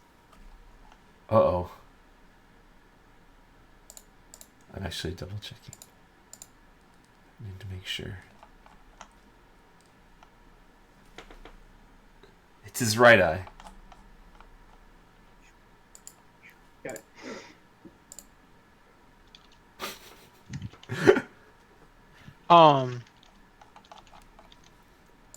Is he here in Baldur's Gate? The docks? I saw his ship. I was told to wait here by Captain Zaj to gather information, but it's getting a bit hot. But Does she work for the Flaming Fist? Does she have like the armor on? no, Or she's a spy, he said. She does not have Flaming Fist armor Gotcha. on. Gotcha. She's a spy. That's right. Sorry, I forgot that. What's the name of the ship? It is the Uncivil Serpent. Is that the Nice. name of the ship? Yeah. Yeah. Uncivil Serpent. Mhm. It's better than the freaking peanut. Wait. What's the peanut? Oh, nothing. Don't worry about it. Wait, I had something named after Peanut, but You had I think it was a bar in El Terrell. It was named something peanut, the bowl peanut or something like that. I'm like, oh. yeah, I picked things on my desk. Orange leather wasn't based on things off my desk, but it was just two random things that came in my head. Yeah. Can we all agree that the tavern just doesn't smell enough like orange or leather? I'm gonna make this bar like it's gonna be a thing. Everything's gonna smell like orange and leather. But you have to make it way more hip than that. It has to be called like the OL or something. That's the only way you'll get people to go. True. Mm-hmm. Scum. Because they'll probably. Well, they might think that means old leather. Well, once I get inside, the confusion will be gone because And the bright orange lettering of OL would set them straight as well. You would think that would. Suddenly, you hear a loud banging sound downstairs. Hmm. And you hear muffled yelling. That's not great. Muffled yelling. Yeah, you can't really understand it, but someone's yelling. Interesting. How do what's the shape of the stairs? Really, my question, is it possible for me to like walk over to the top of the stairs, do that kind of like peek down without actually having to go downstairs? The one like this. Yeah, it's like It's an L shape. yeah. Here, if I put you there, you'll understand really quick. Hold on.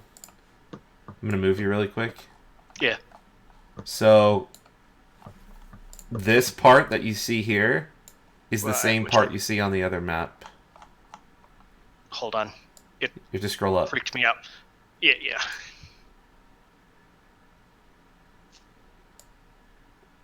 So you can get to the okay. bottom and peek around if you want. No. No, if I can't see around the corner, I'm not going downstairs. Yep. Okay. You're back with everybody else. You see Tarina pick up her scimitar and stand up. Oh boy. Do you think that's him? Or are you just completely on edge? she kind of looks at you and looks at Antamila and then looks at Eldrin. I think yes. It's not a bad. It's not a bad Question. guess. It could just be a bar crawl. I will Elephant. attempt to. I would attempt to stealthily check, and I'll tell them just. Let me look for a second. Yeah, go ahead and give me a stealth check. They're all at advantage because of my boots. Oh yeah. Well, only if Oh, it's yeah, based on first- movement, right?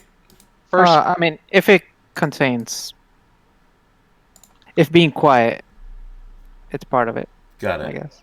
Right. Which most of them will be, I guess. Oh. Alright, so let Yeah. me move you to show you what you see. Yeah. Guess I'll be on.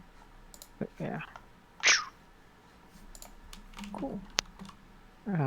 So you could move down one and like kind of represent peeking around the corner. Right. Oh shit. Did you move? Yeah, come on in between. Yeah. Yeah. You see a guy and you could hear him, and he's yelling, and he says, "We're looking for an old friend of ours." And you see him kind of looking around, and his right eye is slashed over and it's clouded white. And then he kind of sniffs the air a little bit. Goes by the name Tarina, or so I'm told. Loves to cheat at Baldur's bones. And you see him kind of just looking around, accosting people, asking them if they've seen Tarina. Do we hear that upstairs? You hear muffled yelling, but you don't know the specifics. Yeah, I'll go back upstairs. Yep. Boop. Boop. Yep. Scroll. Oh, I passed it. It's a little slower when the lighting is on. Sorry. Oh, it moved you Okay. back. What happened? Boop. No, I'm good. I had you over here for some reason on my end. It was weird. Oh, that is weird. You're fixed now, though. Yeah. All right. I would say that's definitely him, and he's asking for Tarina. He has And she goes, fuck, fuck, fuck, fuck, fuck, fuck. a lot. Yeah, he has several people with him. You guys are... Could I see how they were armed and armored? Yeah, absolutely. So the big guy, the leader, so to speak, he has studded leather armor on and a scimitar that was visible. And the other guys had leather armor and scimitars. Okay. How many were there, Eldrin? The other guys, the guys that weren't the captain, also had crossbows.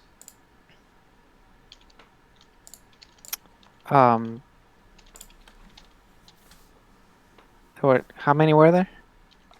Uh, At least 6. I'm not gonna say. That's up to you, Okay. my dude. Oh, because you actually saw physically. Yeah. Yeah. Yeah. So how many did you think you saw? How many did you think There were you saw? at least 6 and the guy, I think. Okay. There was a lot. I didn't want to give myself away though. No, that makes sense. Yeah, that's good. To get up to this area here, is there a door that we walked into from the stairs, or is it like an open, just come around the stairs you're in? I think it's just open. Wait, what are you asking? I'm sorry. Can you repeat that? Is there a door between the upstairs and downstairs? Like when you come upstairs, is there a door? Oh no, there's not a door. No, But is there a door for the room we're in, or is this just like No. big open area? it's open. Okay. Are there windows up here? Not from what you can see. You'd be able to see out them. You know from outside, some of the rooms had windows. Oh, I see. Yeah, these are probably rooms down here or something. Yeah, you suspect that they are rooms of people staying at the inn. I mean, I'll tell them to get ready for a fight, and I'll move over here and tell these guys that shit's about to go down. I need the table.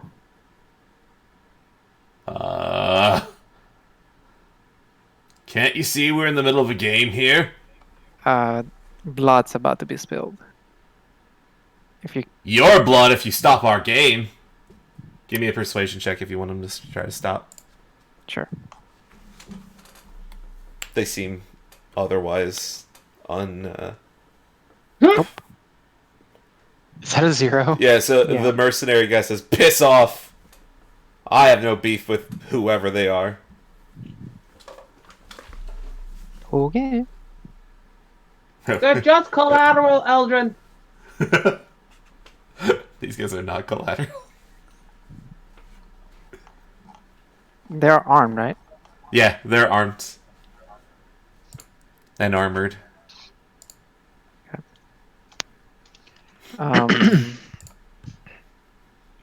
Do we know There if w- anybody is in this room? If you try the door handle, it seems locked. Okay. Do you want to knock? I don't want to make a bunch of noise.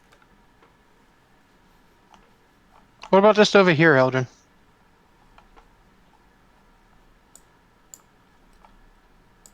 I mean, that'll work for now. Where are you going? Right I was here. just saying maybe in this corner, Okay. because there seems to be something blocking. Yeah, Seems to be like a wall there it's or something. walled. So, It's to the ceiling.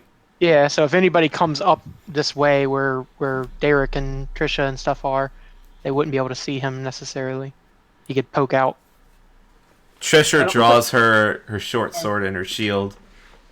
She's like, "I'm ready for this. I'm ready for this. I'm ready for this." I'll tell everybody, get in position. I want to do something as I'm running kind of back. Ah, dang it. Derek would move away from the steps, but as he does, he's pulling out a small pouch from his larger pouch. And what I would like to do, I'm trying to pull up. I want to drop some of my ball bearings that I have. This is some Home Alone shit right now. I love it. Mm-hmm. Yeah, So let's see. Ball bearings. As an action, you can spill these tiny metal balls from your pouch to cover a level square area that is 10 feet on a side. So where are you putting it? I was thinking like right at the top of the stairs. Okay. 10 feet Sure. on its side would be like. It's a square. Yeah. Well, it's 10 feet, right? Yeah, it's a big square. It's like 4 of them total. Oh, okay. Yeah, each of these are 5-foot squares. So 10 foot on a side would be 4 squares. So let's see. Creature moving through must make DC 10 Dex or fall prone. Creature moving through that half speed doesn't need to make the save. Like that? And let me get back to the page. Yeah. Okay. Where are they coming from, Donald, if they come up the stairs? I can't tell where the actual stairs are from this. Wait, move. You could look. Oh! Dirt. Cool. So yeah, Edmund is good where he is. He would actually tell Tresha to move back some where she is. That's fine. Okay. She Tarina says, I'll take up a defensive position here. Uh-uh. Yeah, you're going to be in this combat. That's my hiding spot. If she dies, we won't be able to get any of the information. We probably want to keep her safe. She can stay behind me. And I'll tell her that she can move the table. She moves the table. You hear more noise downstairs. The best defense is a good offense, and Edmund will activate his sacred weapon. Okay. Glowing his sword with a positive energy. How long is that last? Before anything else is too far along. Yeah, I won't activate that yet. You're right. I keep forgetting things only last for like a minute, and I'm so used to that being a long time. Combat, but when you're not in combat, can you hold action stuff like that? You can't hold action a spell. You could hold action an action. What are you trying to action? Or I mean, you can hold action a spell, but if it doesn't happen in the next turn, you lose it. It's my channel divinity. No, that's fine. Okay, so basically, yeah. So basically, whenever the person, like, I hear someone reach the top of the stairs, I want to activate channel divinity. Okay. So a few moments pass, not very long, and someone comes up the stairs. Just to be sure here, am I still hidden from my stealth check? You don't know. You mean? I didn't know if that was the same stealth check. Oh, you're talking about from when you went down the stairs? Yeah, give me a new stealth check. Yeah. Okay, yeah. That's kind of what I meant. Okay. Nice. Cool. So someone gets here, and he says, "What the fuck?" And you hear someone say out loud, he's like, "What is this?" And you see him you see a guy trying to like scoot aside with his feet these ball bearings. What was the DC again? 10? 10, I think, yeah. Yep. Alright. And then since it sounds like he's being cautious for whatever reason, actually, let's see, a creature moving through the area at half speed doesn't need to make the save. Oh. So actually, it sounds like, yeah, he's being all super slow, so he doesn't actually have to do anything. Yeah, he's coming up the stairs, and he sees a blanket of marbles on the ground, and he says, "What the hell?" And he steps up here, and he's like kicking the balls out of the way. Some of them are going down the stairs, and he just kind of looks, and he says, "Hey, you lot! Where's Tarina?" What do you do? Good question. Edmund, what do you do? Edmund's holding his position. His channel divinity is now active, but he's not doing anything. He's kind of like his back's up against the wall, like waiting for somebody to come around the corner to see what happens. I mean, He's definitely not gonna like attack this person, whoever they are, like as soon as they come around the corner. For all he knows, it could be an innocent person. so is nobody answering him? Can you see him? What's she look like? Edmund can I'm see her. And Tamila can see. You see what your character sees, Kenny. You could absolutely see him. Yeah. I'm assuming if I'm pressed against the wall, he can't see me. But if he can see me, then I would answer yes. I mean, you He didn't try to could see hide. you. Yeah, you didn't even try to hide at all. Right, yeah, no, I wasn't trying to hide necessarily, like mechanically or whatever, just out of vision, I guess. You know what I mean. No, well, I don't. Hide without hiding. Yes. Yeah, I guess Edmund would say, "Who's asking?" And he says, "My name's Ron, and I work for Captain Deadeye, and I want Tarina now. She owes us money. How about you send 200 gold Captain- pieces." Edmund kind of looks over in the I corner, shoot Serena a dirty look. and then he looks back over towards this guy, and he says, "Tell you what, send Captain Deadeye up here, and we'll have a conversation about it." Oi! They're up here, Captain! And he kind of moves forward. And a few moments pass. Some stuff, you hear movement. Because I have to remember where I put all these guys. I was actually moving them around to where they would be.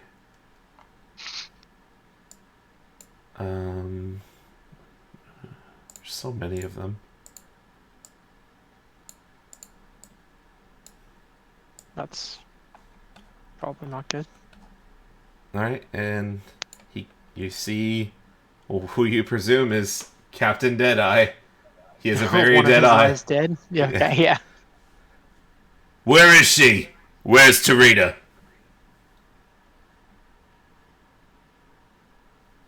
Already a Karina- shot. Oh, for what? What trigger? Uh, Yeah, I need to know the conditions for if your they, fire. if somebody walks here, pass Edmund. Okay, Ooh, if somebody alright. tries, Like not Edmund, right? if somebody tries to get past. Okay. Yeah. Edmund would say that, oh man. Do I want to say that?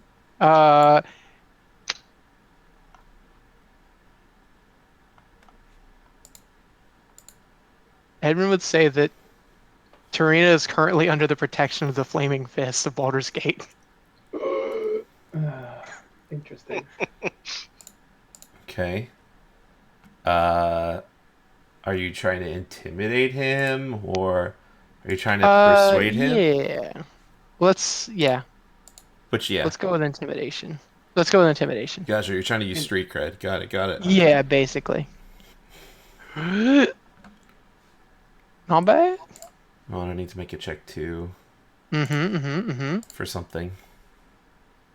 Okay. Derek, because you're close by, nobody else notices this because they're kind of focused on the situation at hand.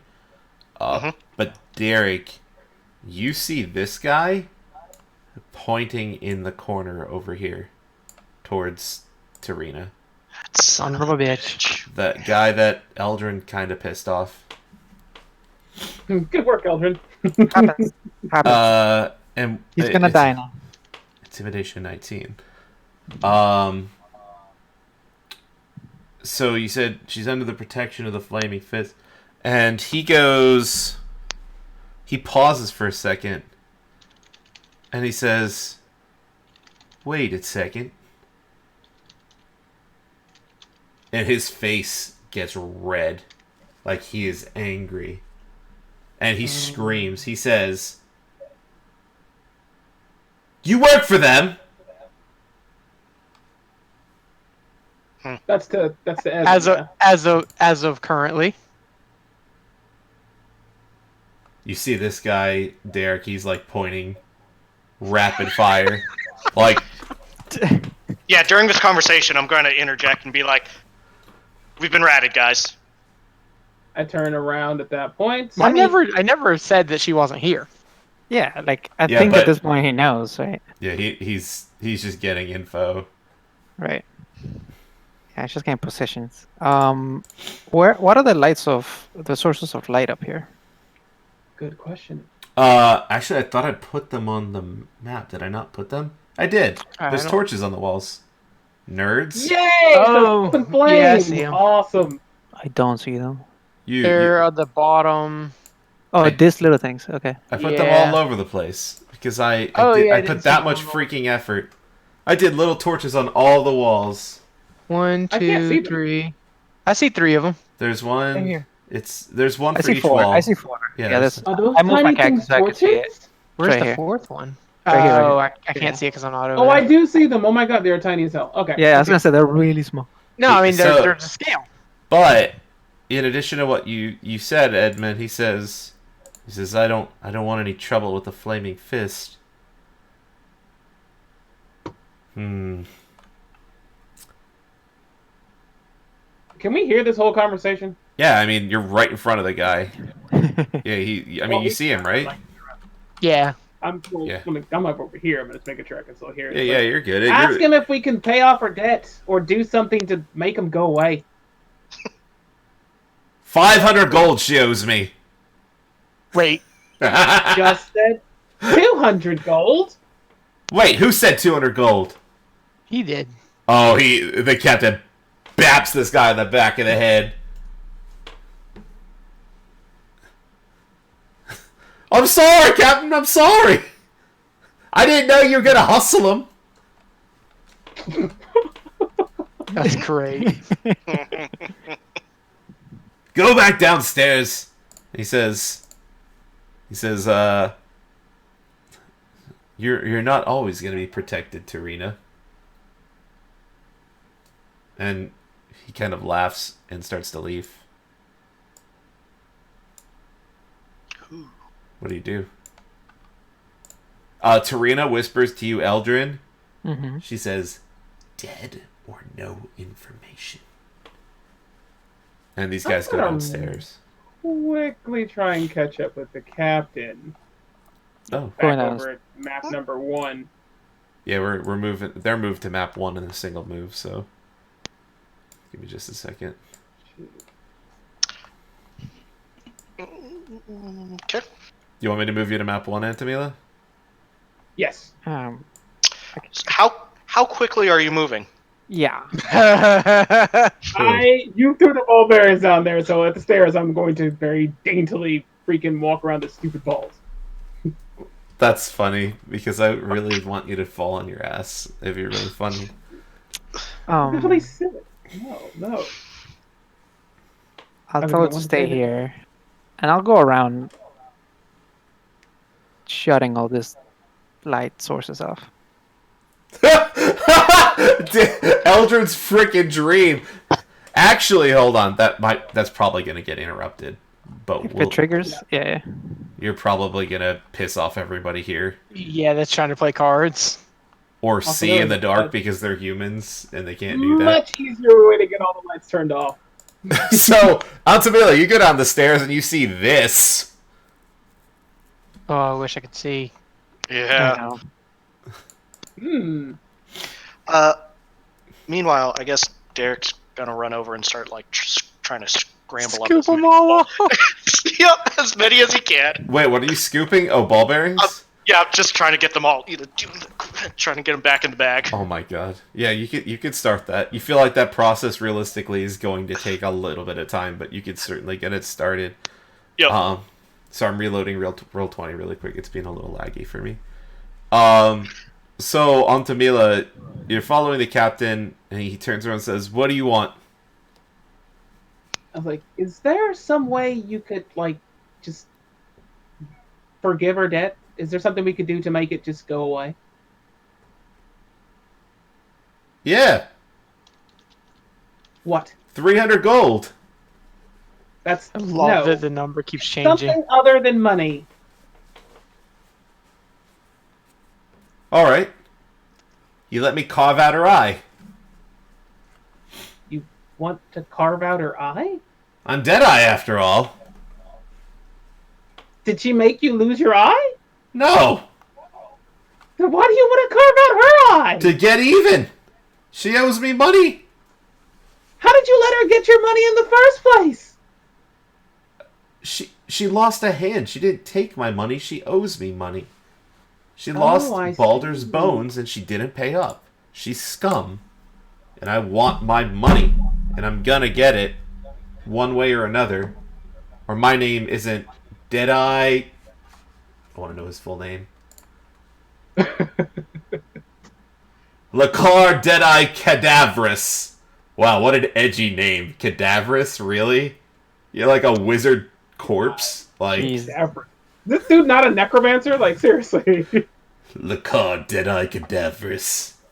I will cut out her eye. He doesn't like to bathe, and his breath smells like rotten fish. Neat. Ugh. Joy of joys. Okay, well, look, I don't want my party to know I'm sort of paying this thing off. Where are you docked? I'm docked at the Southeast Wharf. And how will Why? I know your boat? I mean, it's impossible to miss. It's a beautiful vessel, the Uncivil Serpent. I fly a flag, and he kind of points at his eye.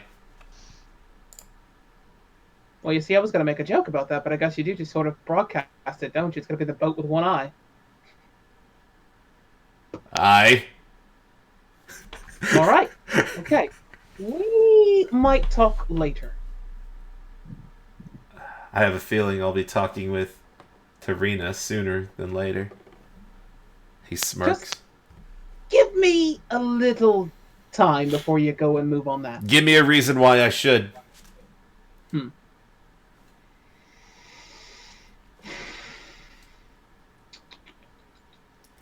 Well, we're with the Flaming Fist. I'm sure there's something that you would probably want that only we could help you with, right?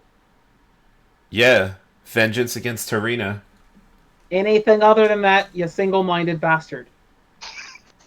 300 gold. So just money or her dead. That's all you want. It's a pretty simple thing, aye. Also, it's a 200 gold thing. You can take it out on your little shore boy there, but yeah, it's 200 gold. I'll be taking that on him, alright. All right. All right. So I'm going to hand him 50 gold now to give us a little time to get the rest of that now. Give me a persuasion check with an advantage. It is 50. Okay, fine. All right. Give me your worst check with advantage. Thank you. That's You're gonna welcome. make it better. Oh, that actually wasn't too bad. It actually Yeah, did huh? make it a lot better. Yeah. I So he says 10 days. 10 days. I'll burn this place to the ground. I'll be watching her. If she's still here, I will burn this place to the ground. 10 days if I don't have my gold. And you have a face I can't forget, miss. I doubt you'd be able to forget me, period. Of course, just gotta keep to your right, and I should be fine. Anyway, we'll talk later. I'll see you at your boat. Carefully head back upstairs. Alright. So, yeah, that happened. And I'll move you back upstairs. And you get to the top step and you see Derek on the ground collecting ball bearings. Yeah. How much of that did he overhear? You were on the stairs. Yeah, so you were right near the stairs. He probably heard the whole thing. I give him a very wide grin. We need to talk later. He kind of like looks up from his bag and is like, okay. I mean, proceeds back to And I'll help him with his Picking. ball bearing. picking ball bearings individually now at this point. That's the efficient way to do it. Epic wisdom Picking up score. all bearings. I like it. Alright, so that was interesting. Tarina just looks down and says, fuck. And she takes the table that she had put on the couch, puts it back down over here, just so she could slam her hand on it. Edmund would tell Trisha that always try to resort to non-violence first if possible. And It's not over. and balls? What? The And balls. balls. Balls? The balls that were on The the ball ground. bearings. Oh. Derek pipes in. He hears that. He's like, "They're gonna be handy one day. Trust me." And then he proceeds again, trying to finish up the last little bit. I mean, if it slows them down for that bit, that's as useless. I'm like imagining this guy's reaction. Like he's like coming up the stairs. There's 1,000 Because his eye marbles. level meets Yeah. his eye level meets them. He's like, what the hell? Like they probably would have been better off like In to the left, dark or around a no, corner. like just shifted one to the left. Like basically in the 4 squares to the right of Trisha and above Edmund. I mean, in difficult not to retrospect, see them. Yeah, I was assuming. Yeah, it's now when I hard think to- through yeah. it, like 5 of them rushing up at the same time, and then it would have been like, then maybe I should have thrown them to not just leave them. Yeah. I actually think it was fine. 'cause Yeah, that worked out. Yeah, it's gonna slow them down, right? Like, right, they're for gonna- sure. And it doesn't cost you anything because you just pick them up. right? It's double movement, Yeah. free action. Like that's good. Yeah. So Serena's like, well, you fucked up. I said, did he leave? She has her weapon drawn still. She told us we fucked up.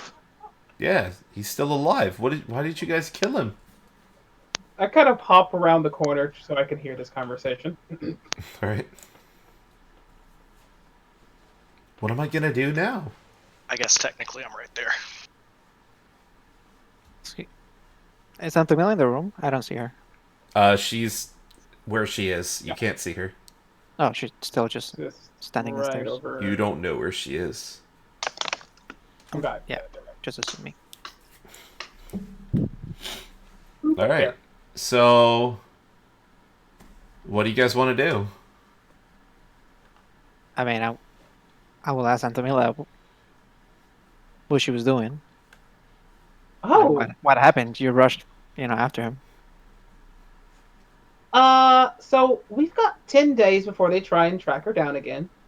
For now. Okay. Which gives us She's just plenty repeating of- fuck over and over again. Fuck. Which gives us plenty of time to plan exactly how we're going to get her out of this mess. And I have a very, very logical, straightforward way of doing it that we probably need to get away from. And I'm walking across the bar, prying ears, screaming in his face, to talk about. What? This guy, the guy over beside me. Yeah, The guy that was pointing. He stands up. He says, "Fuck off." You fuck off! He pushes you.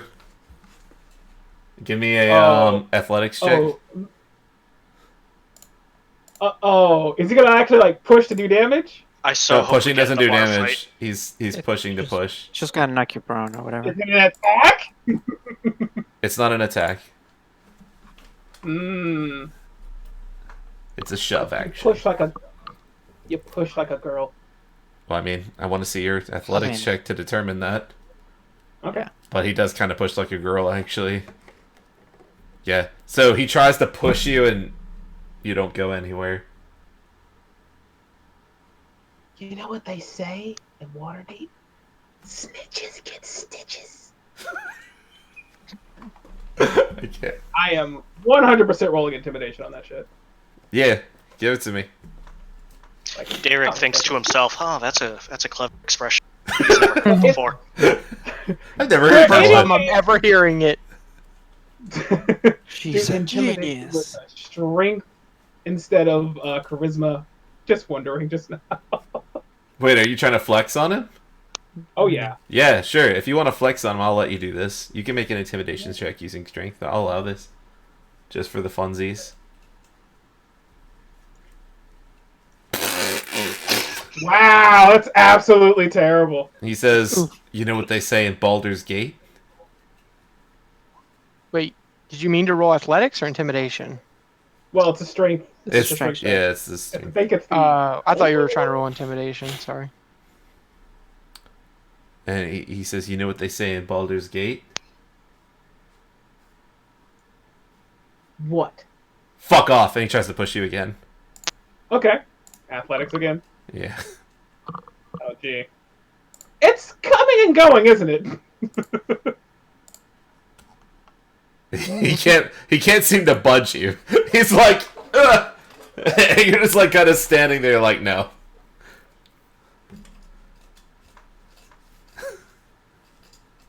And he just kind of stands there looking at you. He says, "Fuck off." Has the other guy across the table who's playing with him said or done anything? No, he's just sitting down there. He's actually kind of smiling. Oh, good. I give him a wink for like a full 10 seconds, and then I'm going to use Thaumaturgy and turn all the lights off. Spooky. Does Thaumaturgy let you stuff all torches? I think, let's see. Cause flame really flicker, good if it does. bright or change color for 1 minute. So I'll do that up to you. But flicker, brighten, dim, or change color for 1 minute. No, you can't. You can't extinguish all the torches in the room. Well, I But can you dim could do them like those that. things. You can You dim can- them. Okay. You can flicker, brighten, dim, or change the color. Well, what if I change them all to like a really dark color? That'd be pretty scary. Just change Turn it. all the flames black. Yeah, there you go. Oh, okay. The people over here are like, what the hell? This guy is like, what the hell? Witchcraft! And he starts to grab for his weapon. I would have been more scared if he was able to actually do some more damage with that push of his. But yeah, he can go ahead and grab for his weapon. He made my point. What do you do? I'm gonna walk away Okay. because I've probably distracted him long enough to have his buddy there take any of the coin that was on the table. Wow. Is that what we're going here? Give me a deception check.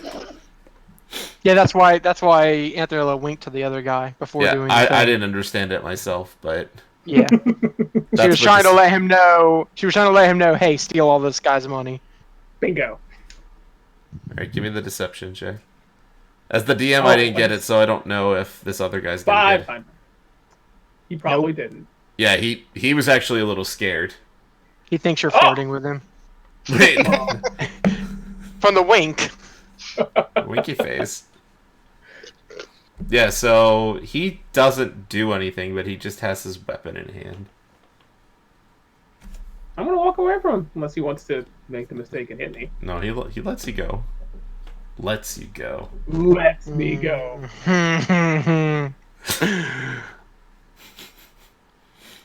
All right, what do you guys want to do? Well, they're gonna be surrounding the place. Just wait for us to come outside. No, Probably they better gave us to- 10 days, thanks to Not Anthemilla.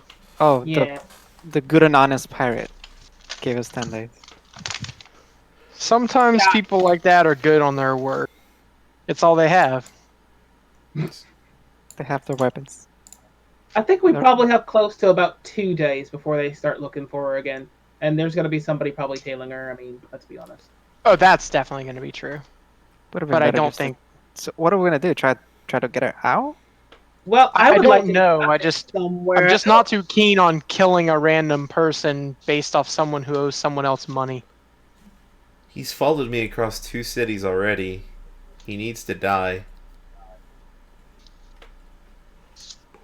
Do you keep going to cities with docks? Because I think that'll probably fix your problem.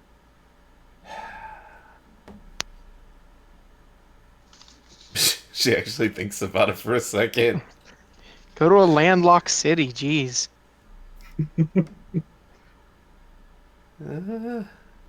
Maybe.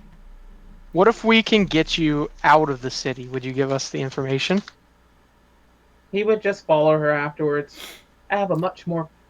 We should talk somewhere else. That's true. Let's go back to the Orange Leather Inn. I love the Orange Leather Inn so much. Me too. She says, well, I think I'm gonna go into hiding. Your best chance of survival is staying with us. This is very, very true.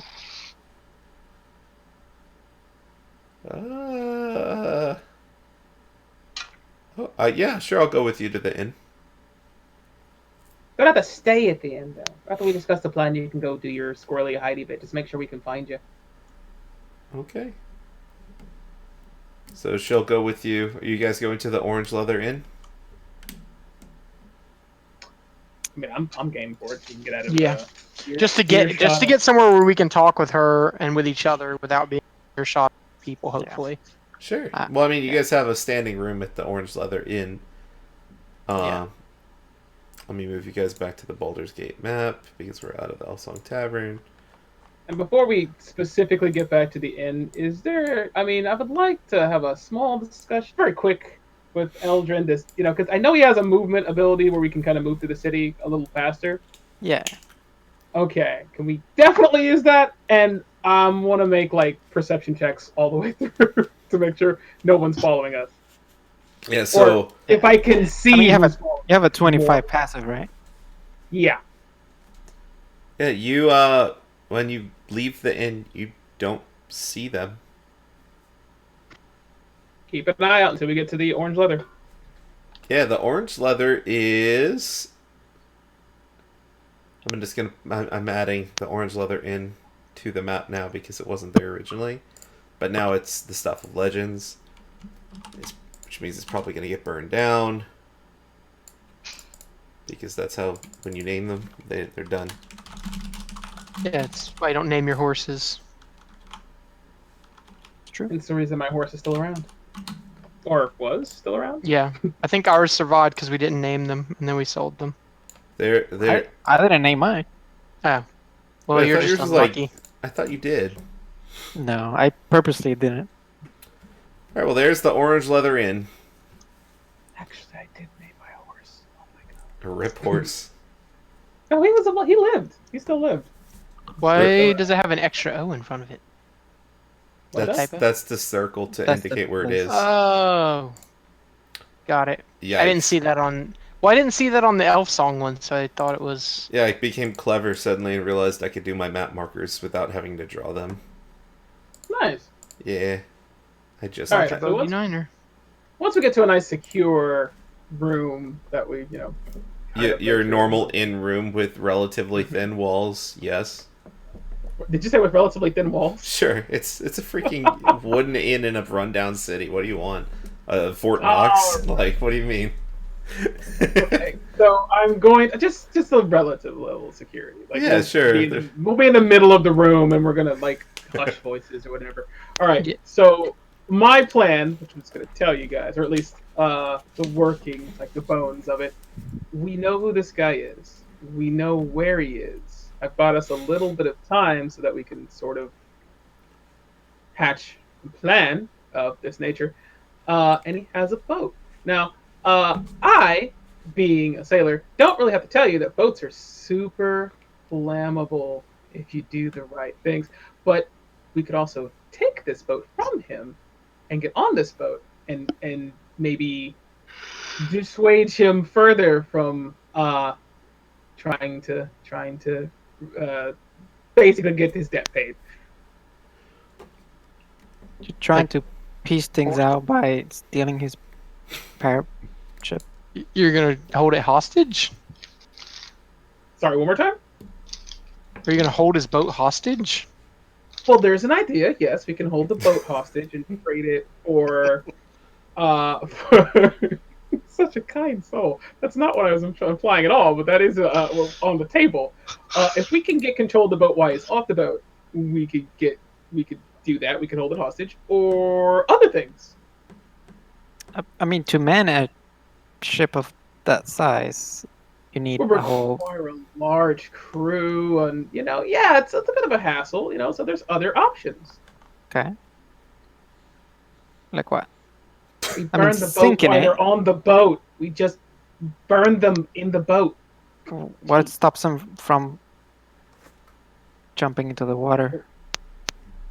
Well, that's where you had to plan about it, right? So if you pour oil around the boat, right, this specific type of oil, the water will light on fire too, and then they will have nowhere to go but die. Just a thought. Just kind of want to be out in the open, isn't it? I mean, yeah, but that's what the planning's for. I feel like the oil and all that we're gonna spend on it is gonna cost more than the money that It he was might, asking or for. we could just go on the boat and kill them too. I mean, it just. I mean, if we were gonna kill them, we would had them in a confined space where there was a lot of collateral damage and a lot of people that we didn't want to hurt. Yeah, you definitely. It was about probably 50-50 split between Edmund not liking the conditions of that fight, with how many people they probably had. You saw at least 7, including the captain. On top of the fact that Edmund is not sure that the people there wouldn't have just got into the fight in hopes of earning favor from this dude. I mean, I think and we then would on have top of that, Edmund doesn't even a pirate. Edmund doesn't want to just kill this dude. He hasn't done anything to him. Like, He's even done anything wrong. He hasn't. Right. So like if it was different, if he's like literally trying to kill this chick, then clearly Edmund would get in the way. But right. So like, there's no reason for us to fight him in his boat. That seems like fighting. Yeah, no. A hag in her covenant. Like, let's not do that. Doesn't get special power standing on his boat like those fucks we dealt with on the river. but he knows the ins and out of that boat better than anybody. True. Like, it's not like we're gonna be able to. So are you saying you would have much rather have fought him in an inn that I happen to like with a ghost, with a bunch of people who are already ratting us out, and then some innocent collaterals when you have a cleric and a paladin and his little bright-eyed follower in that bar? I mean, we were upstairs. We weren't gonna fight him downstairs. Wait, was she talking about me? We're gonna fight him upstairs. And we had him right there. Oh yeah, we absolutely. He was totally upstairs. He wasn't on the stairs at all, was he? I mean, sure. Which means that he's in confined quarters with people in front and behind him, like where he can't just run away. Sounds a little bit like being in a ship too. Confined quarters, no collateral, it's all flammable.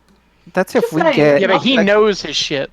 Yeah. We can know his ship. And why would he be in like in quarters when he can just be on the top of the ship? Like, because he's the captain. And if we only saw part of his crew, he's gonna have more crew on the ship. That's why we have time to plan it out, see how much crew he has, and if anybody's gonna take vengeance against the Flaming Fist for killing him. It sounds like we don't want to kill this guy. It kind of does. I mean, unless I don't, unless I have to, I don't want to. Are you guys gonna pay them? I'm not paying them. It's an option, I guess. But I feel like there's 2 options: we pay him or we kill him. What are the other options? Could be a third option in there somewhere. Can we frame him? I like what you're thinking, but frame him for what? Can we find out if he's actually a pirate? Worthy of? Yeah, I mean, do we know like pirate in the literal sense of the word in the D&D verse? Would we know that means that he's basically an ass, like he's a bad person? Yeah, generally pirates attack other ships and steal their loot. Gotcha. I mean, because I would imagine you know who we would call if we wanted to turn him into the authorities.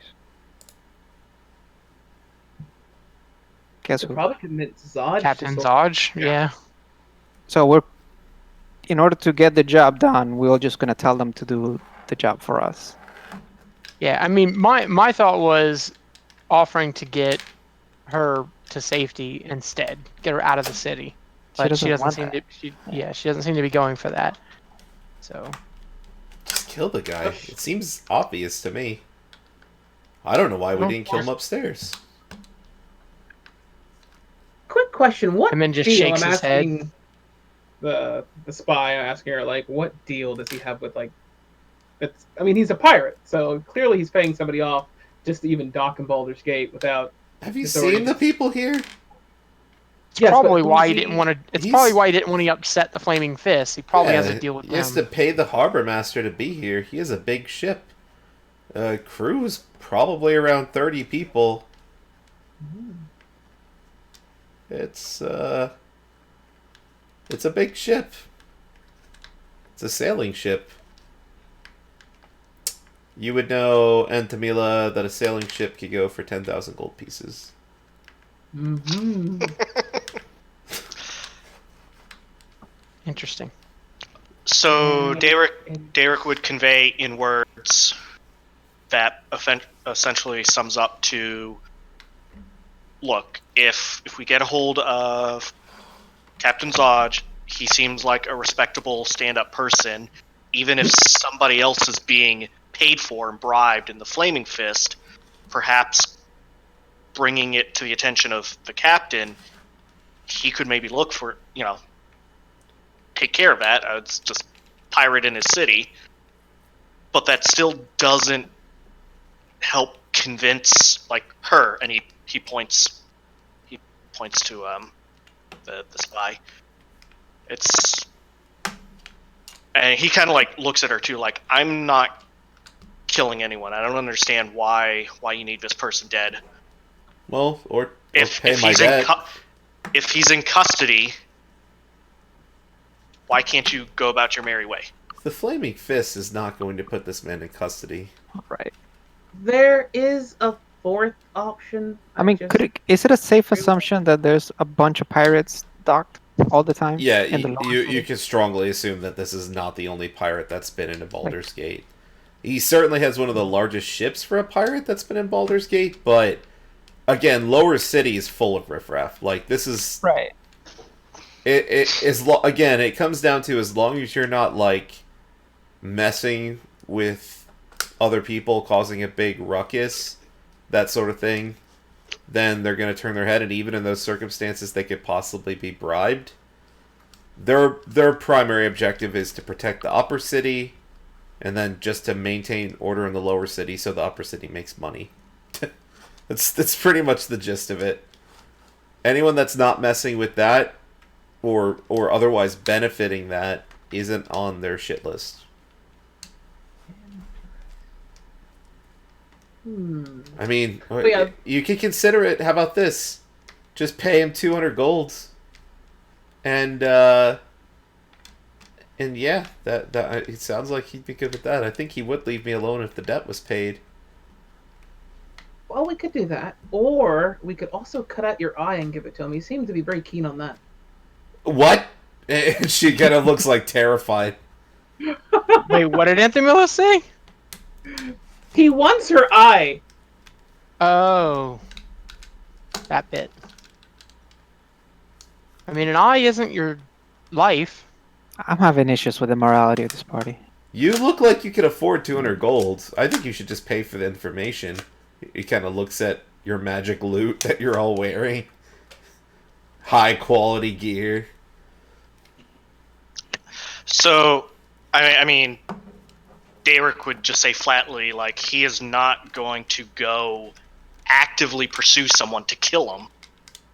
Yeah. Unless they've actually done something against this character. Yeah. Now, if he comes up and, like, Eye fighter. jumps us and we gotta protect ourselves, that's one thing, but he's not going to go... I mean, that's an After her. eventuality, though. Well, that's what we're discussing, is maybe making it not an eventuality. Okay.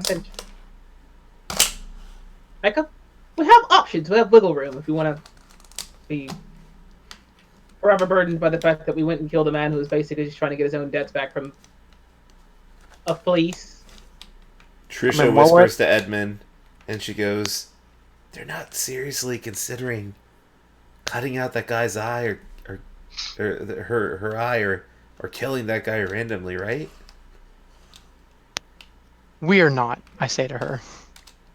She nods. And the we're implies me and her. Her and I. Oh, I see. We're not, but they might be. I mean, Edmund's not going to speak for the rest of the party. You're at an impasse for a thing that was supposed to not be an impasse. I like it.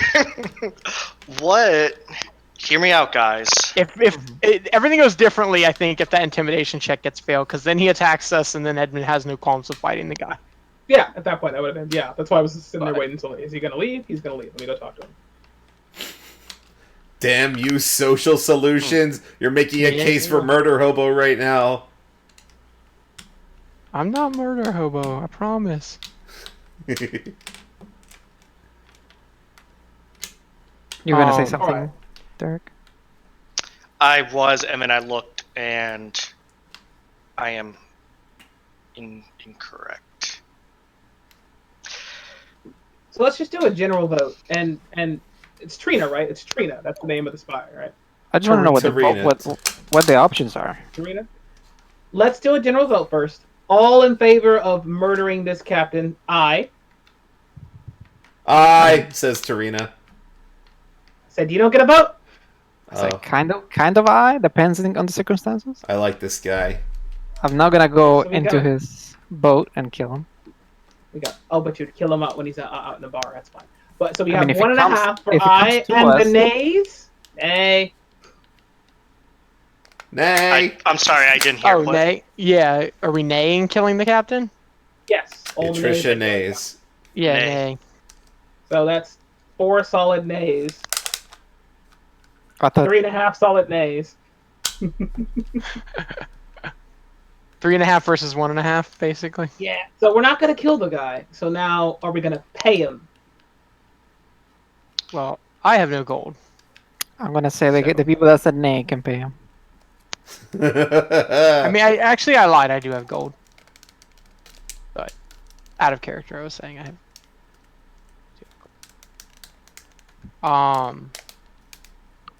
I don't think. Trisha gingerly holds out 5 gold pieces and says, "If this helps, I don't want anyone to die if we could avoid it." And then closes her hand around her gold and pushes it back towards her. Where did you find her? She's adorable. Poor Trisha's so dead. She's so dead, dude. We all know it's true. She's not gonna make it. Did we trade everything of value? We don't have No. any gems left or Uh, something I like that. have I'm pretty sure we have enough a gold. half plate from the hobgoblin I haven't sold yet. Yeah, we in character, I think we have enough gold according to what we know we have. Out Yeah. of character, we definitely do because Anthemilla's already given 50. So, I have another 116 on me alone. We definitely have the money. Yeah, Okay. it's just, yeah. My question, Ugh. did he say he specifically needed gold or just something worth that much gold? Because what about that stupid idol that we have? Why don't we just give him that? How much is that worth? I Fucking don't genius. know. We don't know, which means he doesn't know either. Which so somebody's gonna convince them that it's worth it. Yeah. I love this. This is funny. That's great. I'll stay Oh wait, in no, the back that's and a I'll deception ready check. and I'll ready an arrow for when you guys fail and he starts to attack you. So, Win-win. That's I how see. negotiations work. Win-win. Just make sure not to be on his Expect us boat. Prepare for. All right, Eldrin, you're getting real sarcastic here. I'm trying to find options. If I he can't- attacks us, then yeah, so be it. That's his choice. If- but again, I'm not going to make the first If we're willing to give an idol and we think that the idol is worth that much money, then it's the same as us paying him, right? We just gotta find a buyer for the idol. True, but we also know the idol is basically evil, and we don't want to deal with it, so we can just foist it off to him. I mean, if you guys are willing to try to convince him and don't think Yeah. he's gonna attack you, I'm all up for it. I'm not saying that killing him is my number one option. I'm just saying if you're not Yes, willing you're- to, You're If you're not very willing- practical. yeah, if you're not willing to pay it off, if we're willing to pay it off, then go ahead, let's do it. We're getting So- 200 gold each for the completion. Mm-hmm. That's what he said. That's an option. 200 out, 200 in. 200 gold each. I actually wrote down 200 gold total. I thought it was each, but I might have been mistaken. DM, was it 200 gold each? I'm double checking. I'm pretty sure it's each. Yeah, that's what I wrote down. But Let me just. It makes more sense, but my view could be skewed by the fact that we got those boats. They kind of made us gold flush when we weren't normally supposed to be. true. True. Because him offering us this big job, and he's like, "I'll give you 200 gold." I'm like, okay, Yeah, you dude. each receive 200 gold pieces. Cool. Okay, yeah, that's a lot more reasonable. So my Yeah, we thought could try is, the idol. Oh, good. I mean, we don't even, I guess, taking it a step back, Tarina needs to know that it's been paid off or we killed him. Just lie to her. She's right Wait, She's here. in the right room with here. us. I'm trying to say this outside character, guys. Oh, Eventually, you would say that, I guess. When she's Um, not around. so the idol idea works. It's just Edmund's oath kind of keeps him from outright lying like that, so he can't be the one that offers it to him. He doesn't necessarily disagree with the plan. He won't stop it from happening, but What's the difference? it he starts to have this internal struggle, and yeah, Trisha's like looking at Doesn't- you with doe eyes, just- waiting for you to just make a doesn't positive respond. decision. She's just like looking at you like a stranded puppy dog. he looks at her and he says, "We," and like points to her and himself. He goes, "Don't lie to people." That's right. Just let other people lie to people for you. No, that's wrong. Oh, okay. Well, is it But wrong if it- it keeps you from doing wrong and the other person was going to do it anyway? What? Repeat it. I didn't get it. He's taking the lie upon himself so that you don't have. But you know that the lie is benefiting you, and you're not doing anything to stop it. The world would be a better place if nobody lied. That's what I think. Oh. Poor That's Tir- adorable. She's so dead. So I Trisha's so I dead. admire your youth. Poor good line character. Says the like 21-year-old human, or Asimar technically, but Asimar, celestial being. Poor 21 years on naive the floor. Trisha. Yeah, you only got like 3 years on her. She's just turned like 18. Yeah. I mean, do we want to pay it off? Is that what we're going for? We could pay it off outright, or we can give them that stupid idea. Right. So directly or indirectly, that's one option. Yeah. Second option is we fight him somehow. Yep. Is there a third option? Well, you can always play him in Baldur's whatever, and see if you can win back her debt. It is an option. Oh. I'm not a gambling man. I wonder Yeah. if he's good at dragging but you're chests. murdering. Yes. Yes, I am. So there's that option. I could teach you how to play Baldur's Bones, says You Tarina. probably shouldn't learn from someone who lost so many times that you already have a debt with two people we've met. I mean, I could teach you how to play Baldur's Bones. I mean, let's hear her out for a minute. I don't think we Alright, should. alright. I don't think we should gamble and then be in worse position than we were if we lose. Well, then you'd be happy because, of course, then we just have to kill him, wouldn't we? All right. So you'd rather put it all to chance and kill him, or pay him off? I think we should go with the more surefire bet. Edmund's probably more reasonable to If we just pay him off. Let me. acclimated to pay him off once I, in out of character, realize we're getting paid 200 gold each. It's strictly an upgrade at that point. We pay him 200, we get 800. essentially. Well, yeah. We gotta get do all that shit. 600 net. That's also if you take his word for it, but Yeah. Oh, speaking of, is he worth his word, Trina? If we pay him, will he leave you the fuck alone? I think so. I think if my debt was paid, it wouldn't be worth the trouble for him. He probably just wants to move on. I'm going to insight check her. I went to as well. I was like, 16. She seems a little Nine. uncertain, I but just want to make sure she's not just trying to get us to pay it off and will say anything. I mean, it would benefit her to know not that he's not gonna try to kill her. Yeah, anyways. she seems a little uncertain, but she mostly thinks that's true. Like, you can tell that she's not 100% on it, but she thinks that if he got paid what he was owed, that he'd be cool. I mean, so what we can do is we can go with the money.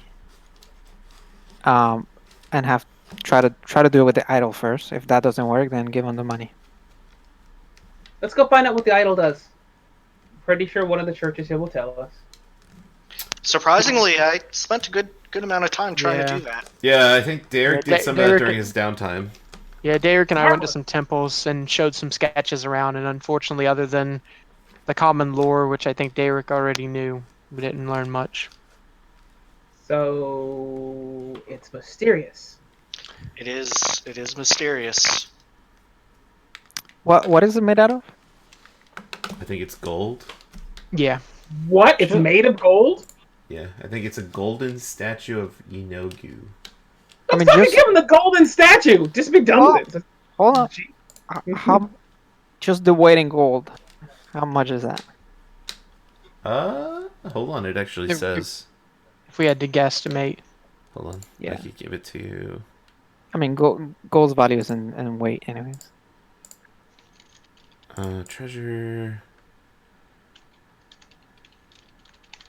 You're pretty confident that it's probably worth about.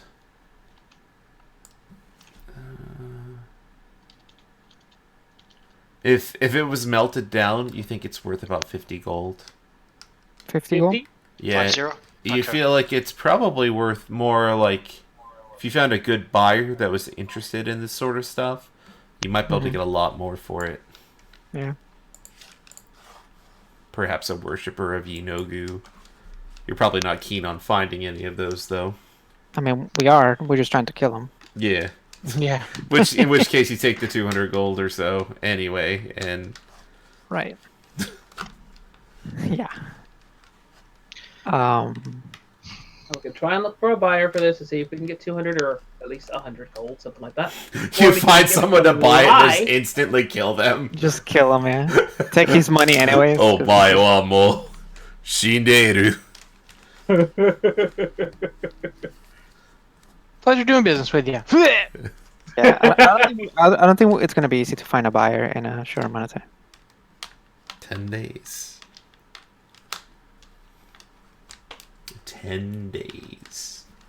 I can think take we- it today. I think we Or could try to sell it to him. Yeah, we're probably better off just trying to pass it off as being worth that much. But he is a pirate. He's probably seen his fair share of booty. So It is also solid gold. I can probably convince him it's a good luck charm for sailors. I don't like that thing. Says Trisha. I think we That's should get because rid of you it. have a good head Neither- on your neither- shoulders. yeah, neither do we. That's why we keep it locked away. That's I why mean, we're if trying any- to get rid of it right now. Yeah, if anything, we can try to compensate for it and try to get some money out of it. Yeah, maybe that plus gold or something. Right. Mhm. How much did he say? Was it 200? I know. Did he Threw say out a lot of 200? numbers, but the real number is 200. Okay. And Edmund like side eyes Tarina as he says that. She shrugs. Can't blame a girl for trying. I You can and wanted I us to will. give him 500 gold? Are you out of your mind? No, You she look- wanted us to give her 500 so Right. she could give him 200. Yeah. That wasn't happening. You look like you were good for it. We just The reason we look like this, which means we aren't good for it anymore. right. Yeah, pretty much. Too late. We're spenders, not savers. You should Sure. trade one of those items to pay off my debt. That seems like a good idea. Let me think of that. Let's get rid of one of our forms of protection or forms of combat just to help you. No! Stupid! What are you What gonna are- do after this debt's paid off, Tarina? Get into more debt. Tell- Let the girl answer. All right. Why do you care? Because I care about everybody. Insight check? Yeah. Antonella just starts chuckling to herself.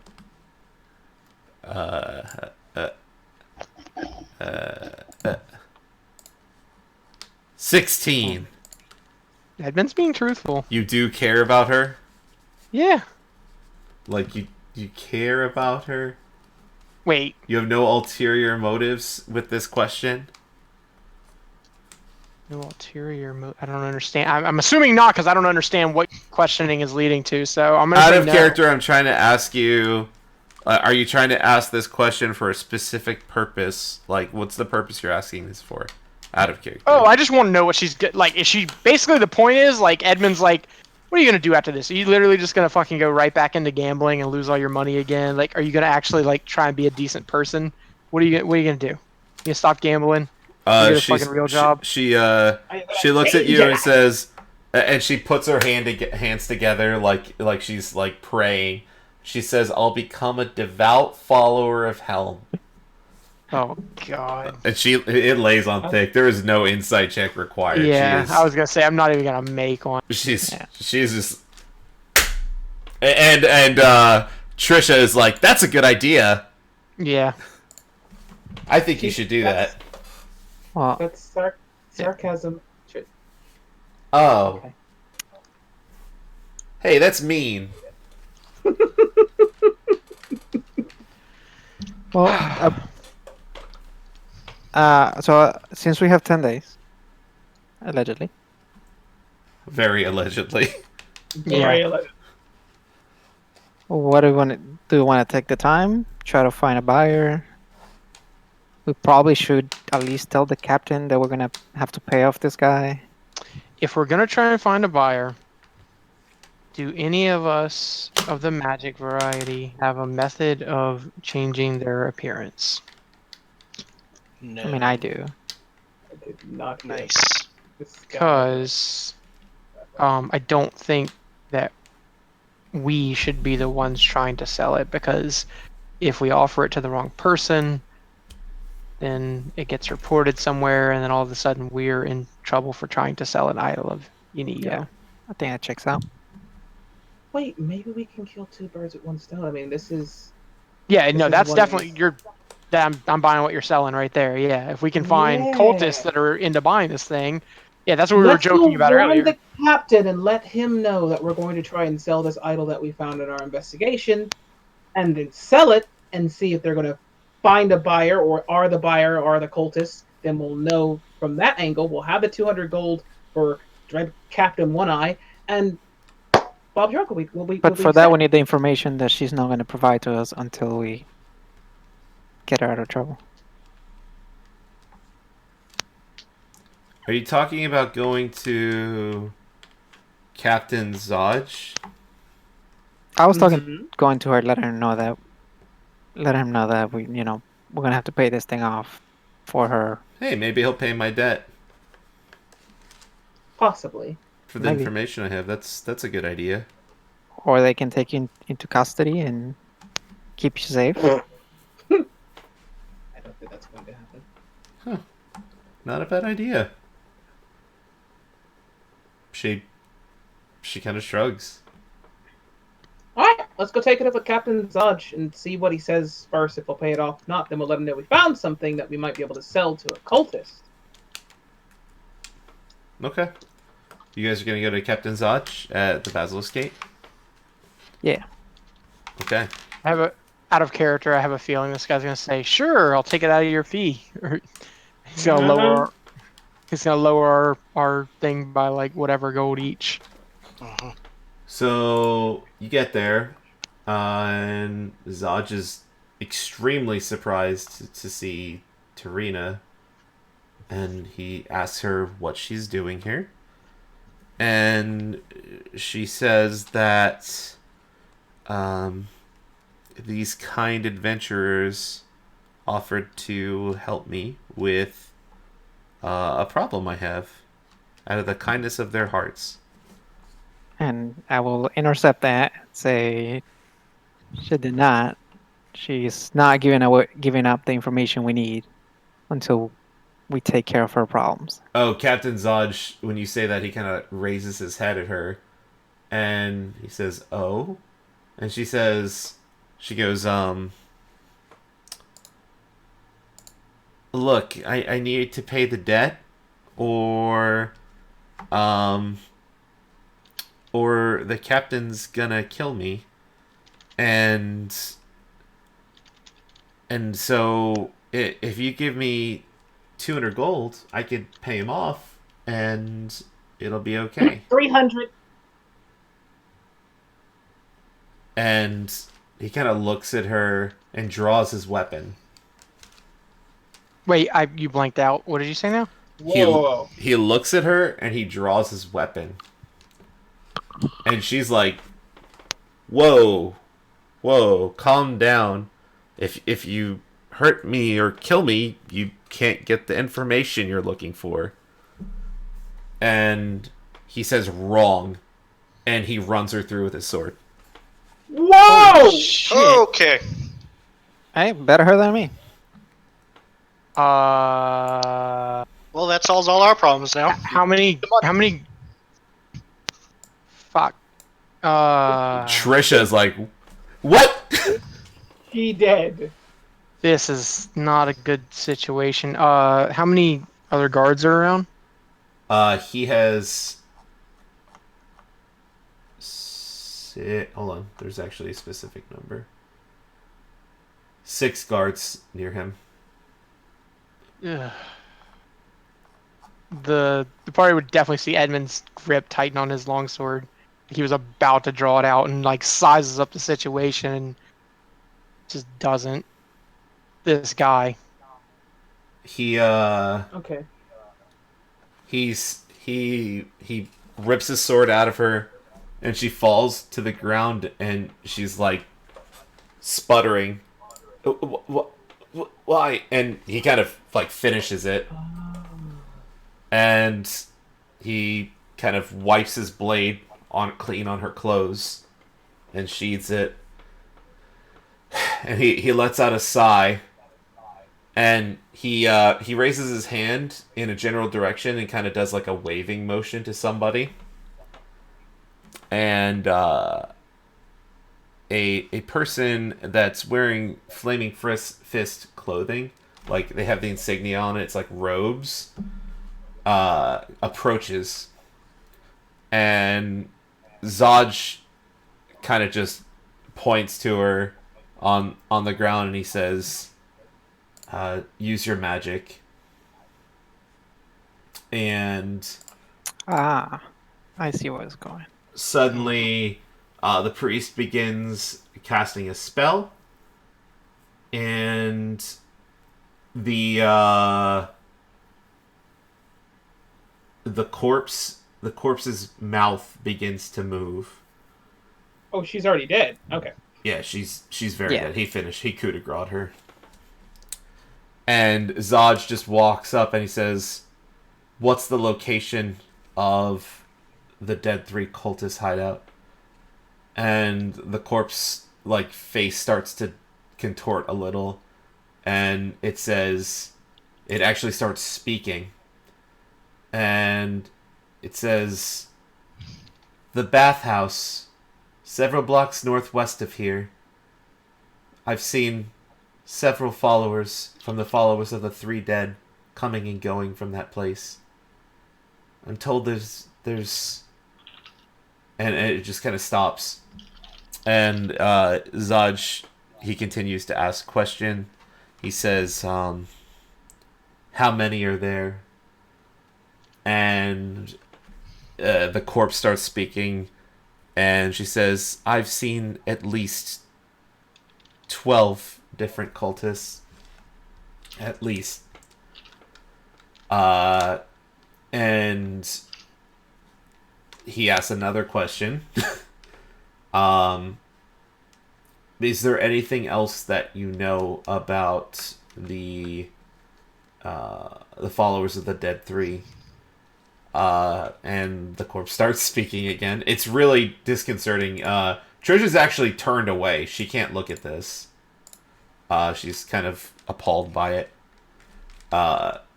And the corpse says that there's a secret... She's told that there's a secret passage that leads into a dungeon under the city inside of the bathhouse. And then he asks if she has any personal effects in the city. She gives the name of an inn that she was staying at and advises that that she has a small sum of gold and some personal belongings there. And then he asks one more question. And it's pretty much like, what are your funeral preferences? What would your funeral preferences have been in life? And she kind of gives information about wanting to be buried by the rites of Lathander. And then the corpse stops moving.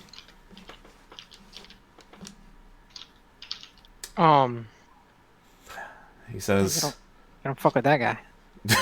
he kind of, you can tell from his technique too, like he knows what he's doing. Like It's not the first time. Yeah, It's a almost very bad situation. If that guy would have been alone, Edmund would have almost certainly attacked him.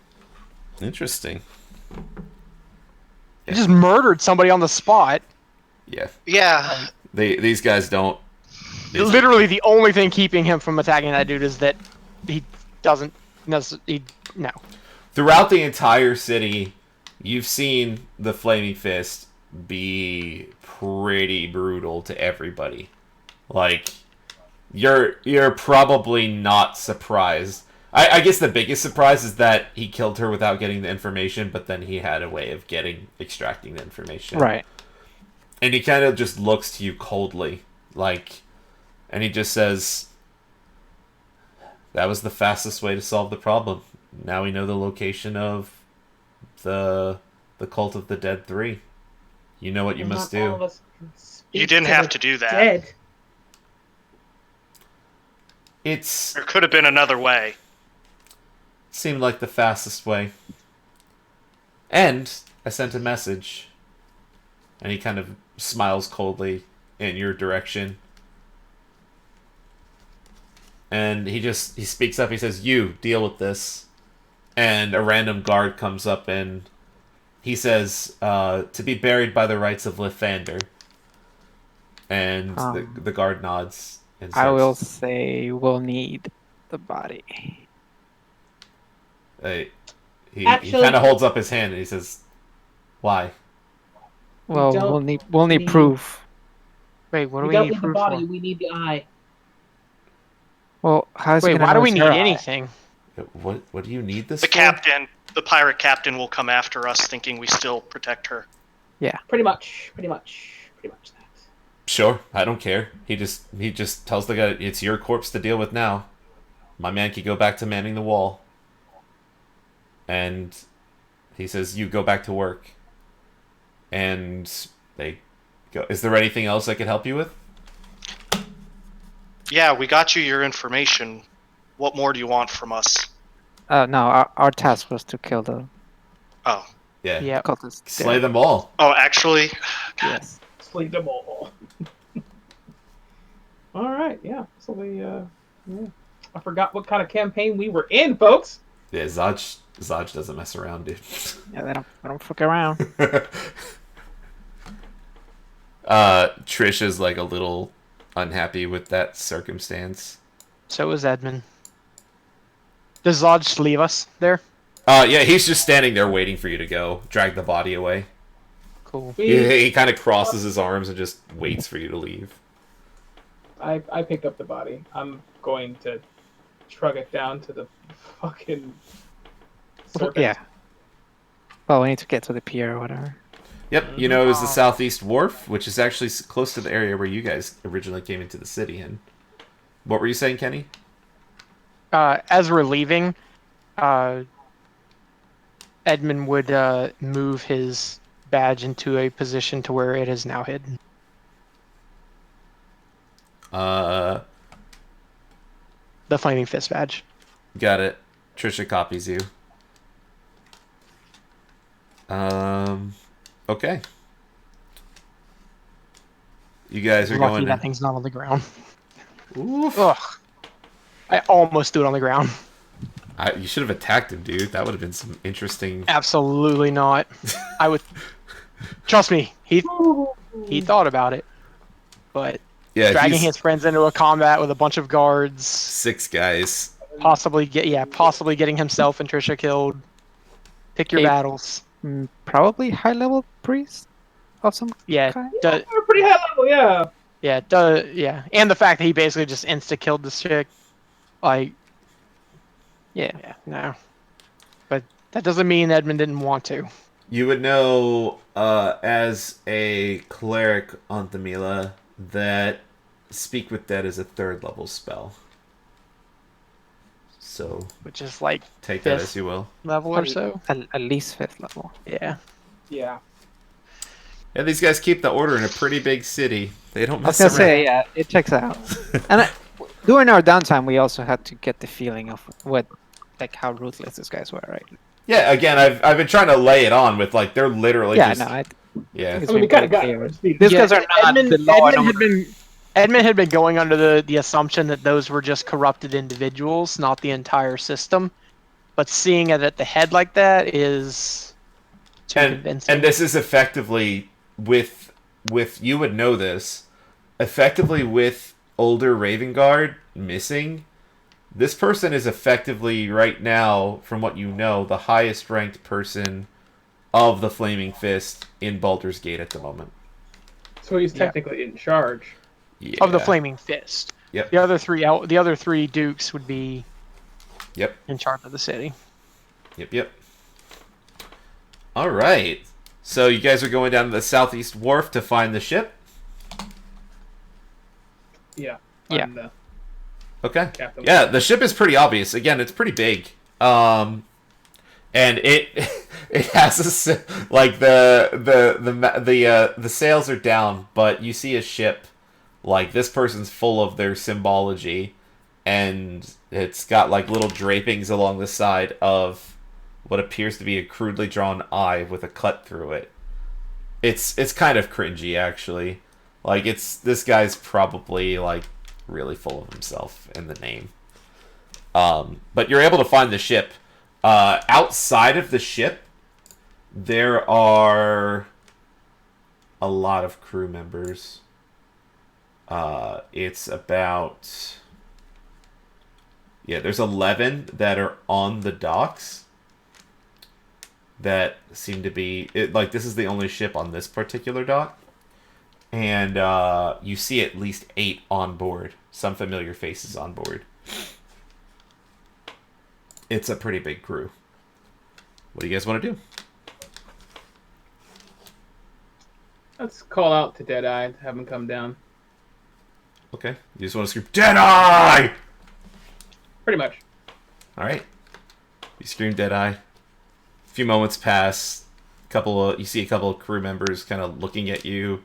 And you see a couple of crew members hollering back like, someone's calling for Deadeye. And eventually Deadeye steps to the top of the ship. And he kind of looks at you. And he sees that you're carrying a body.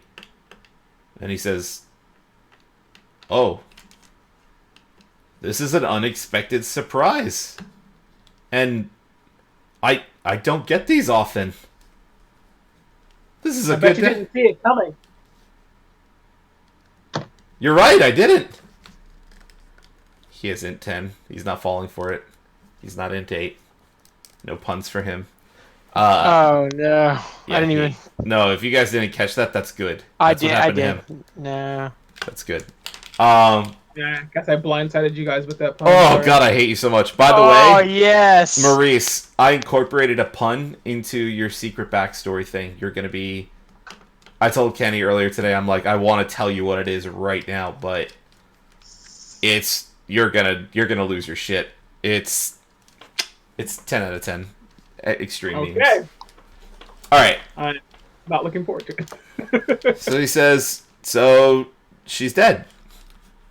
Good job. He kind of does a clap. This is what you get when you don't pay your debts. Does she have anything on her? I don't know. If you want to search her, go for it. Aye. He just kind of points to the body. A couple If of she guys. has 200 gold on her, I'll lose my shit. Yeah, so they two of the crew members take her body from you and just kind of unceremoniously put it on the ground. They just kind of flop it there. Start going through her pockets. They do take a coin purse. They take her they basically take everything that's on her. A couple of things in pouches. And just leave her there. And they confirm it's her, which was kind of more important to them. Right. Okay. I ask him, are we settled? Are we square? Aye, I had no problem with you or the Flaming Fist. I just wanted my money or my vengeance. I pick up her body and I'm heading towards the Church of Bilger. Okay. She had a specific way she wanted to be buried, right? Lathander, Yep. yeah. Okay. Yep, okay. You guys do that. What do you do? To make this long story short, I don't know how much it's going to cost me, but I talked to them to make arrangements to have her buried at Lathander. Okay. Yeah, traditional rites for Lathander aren't expensive at all for a ceremony. Give me just a second while I pull up the spell ceremony. I think it's like...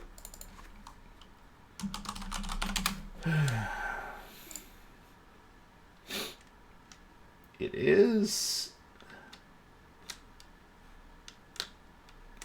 Wow, it's more expensive than I thought. I think it's 1,000 gold or something like that. No, Right? it's 25 gold worth of powdered silver. Oh, that's what it was. I'm thinking of. I'm inflating everything because it's Strahd. Yeah, for a proper ceremony and appropriate burial, like literally going the appropriate rites that she would be talking about, a proper funeral would be 25 gold. But that was her wish. It's not necessarily what she expected. Yeah, we didn't. Like most of these commoners are not dying and getting 25 gold funerals, right? Like Right. Yeah. that's more than they make in a year. Like it's So ridiculous. how much was it? How much gold? 25 gold. I gave them 25 gold, We'll see to it. and we need to head on. All right. Where do you guys want to go? I knew.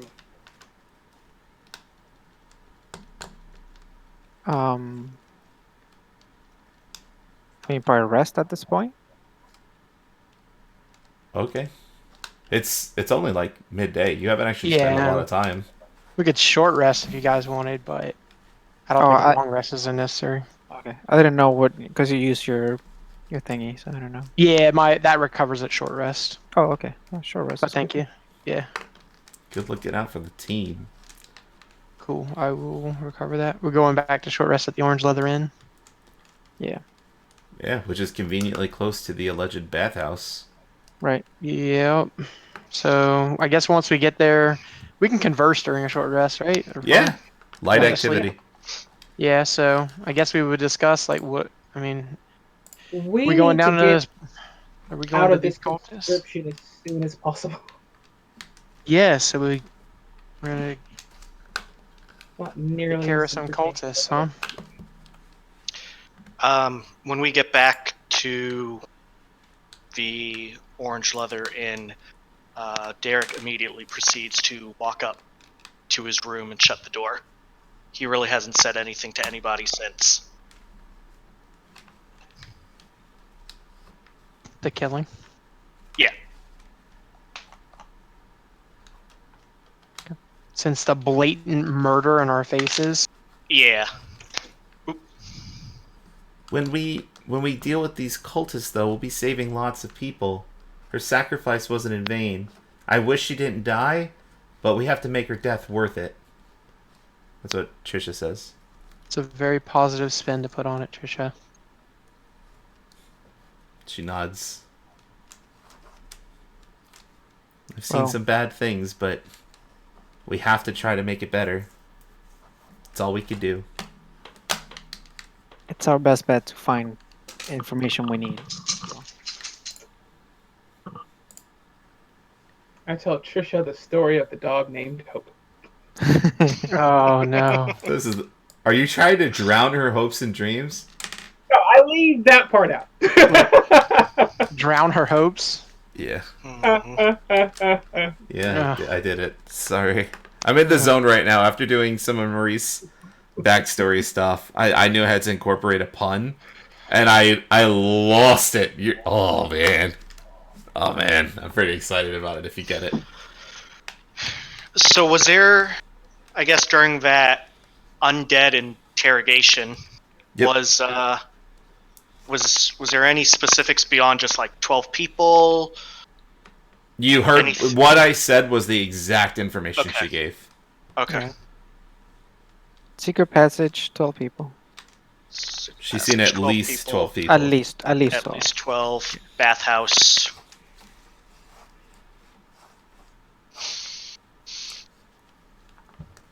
I mean, do we need to gather any actual information? We know where it is, so just probably go scope it. I mean, Start, Yeah, we start feeling just it up. do whatever we need to do to prepare, because we're We- gonna be fighting. Yeah, I mean, we have availability of the upper city now, if we need to. So, is there any like, where's Candlekeep? Candlekeep is to the south of Baldur's Gate, outside of the that's city. Yeah, outside the city. That's right. Right, yeah, we're not going there right now. Yeah, it's a little ways journey. Yeah, I don't know if we need any other information or just scope out the area. I mean, at night I can probably be pretty sneaky. Just try to get a lay of what's going in and out. I would imagine these cultists probably are more active at night. hmm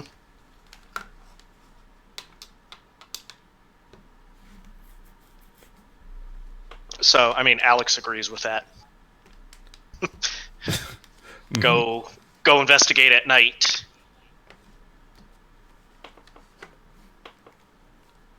Yeah, that makes sense.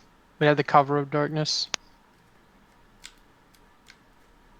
This makes more sense. Said we're enemies, though. It's not wrong.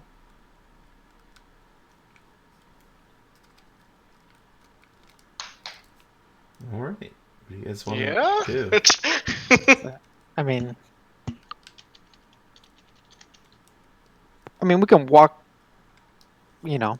past during the day. If it's a regular bathhouse, right? Yeah. Just to get a lay of the land, see if there's any places where we might be able to hide or find information or get ambushed, things of that nature. All right. So, what is the party deciding to do at this point?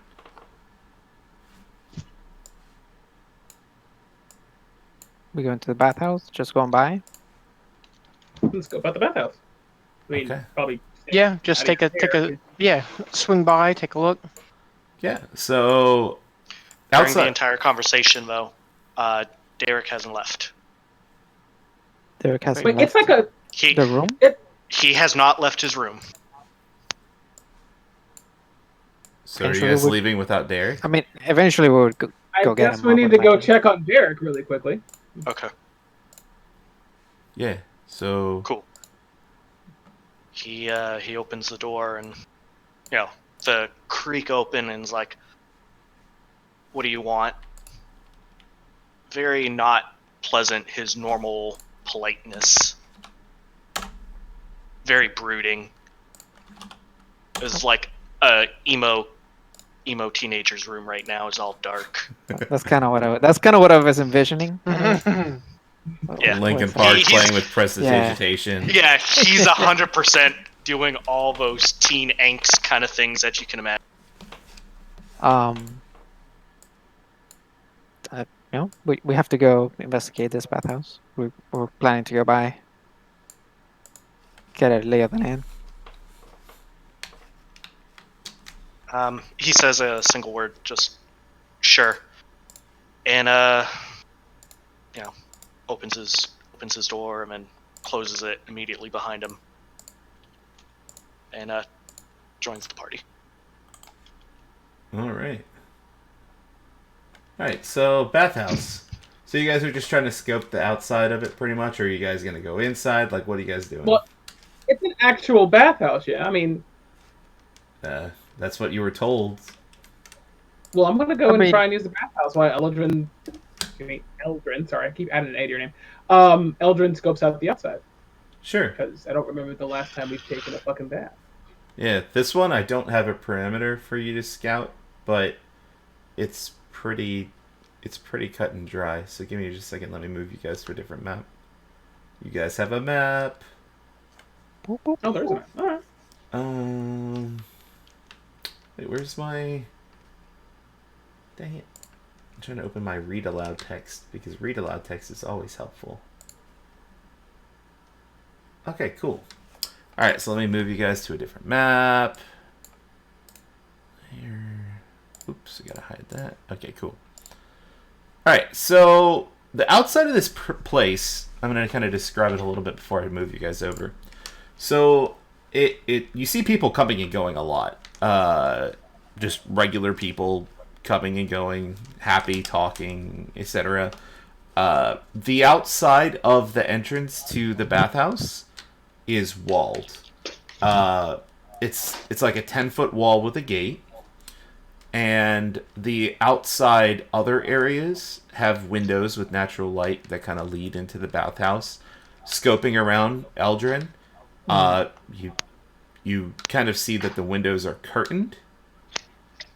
I'm sorry, I'm lying. They're not curtained. They're stained glass. That's how the glass works. That's why I didn't draw the freaking outside, because you can't see in it. Stained glass windows give the thing natural lighting, so you can't see inside. But from the outside, where the entryway is, there's a 10-foot wall that kind of surrounds the perimeter of the entrance, and you see people kind of talking in there. It seems pretty normal for a bathhouse. Layer, token layer.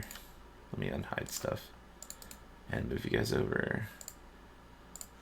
Here you go. Boop. So, I have to open this gate too. Let me know if you guys can see everything.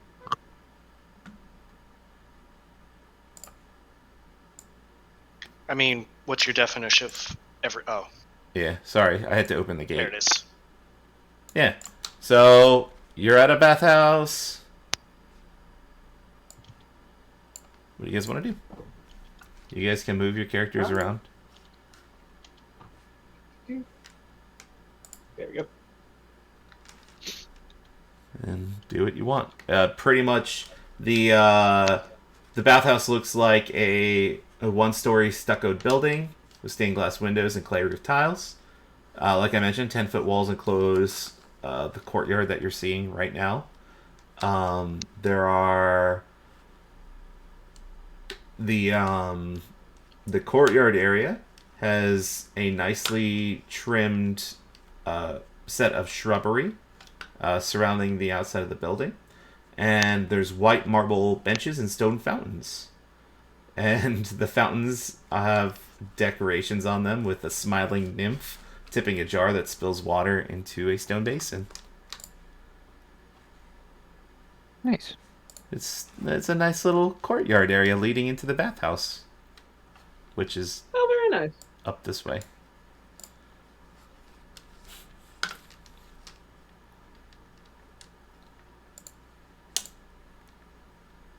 Trisha kind of whispers to Edmund before you enter.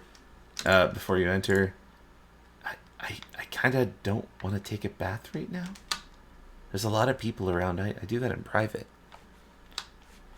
We're not going to. We're just going to look for things. Okay. Antamila seemed really excited. Well, the option's there if people want to. Okay.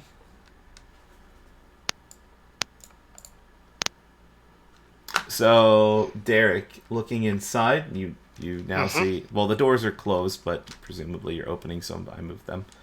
Yep. It's a bathhouse. There are people inside taking baths. The walls of... Oh, the building's actually taller than the walls, which is weird.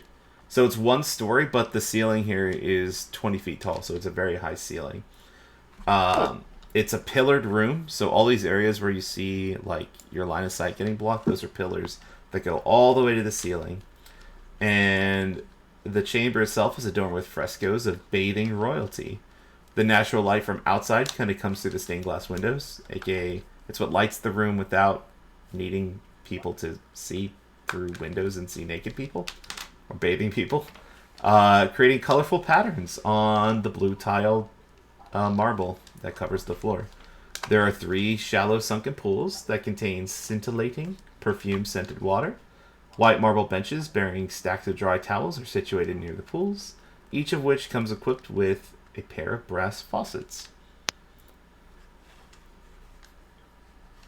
Sounds nice. Yeah, it's a nice little bathhouse.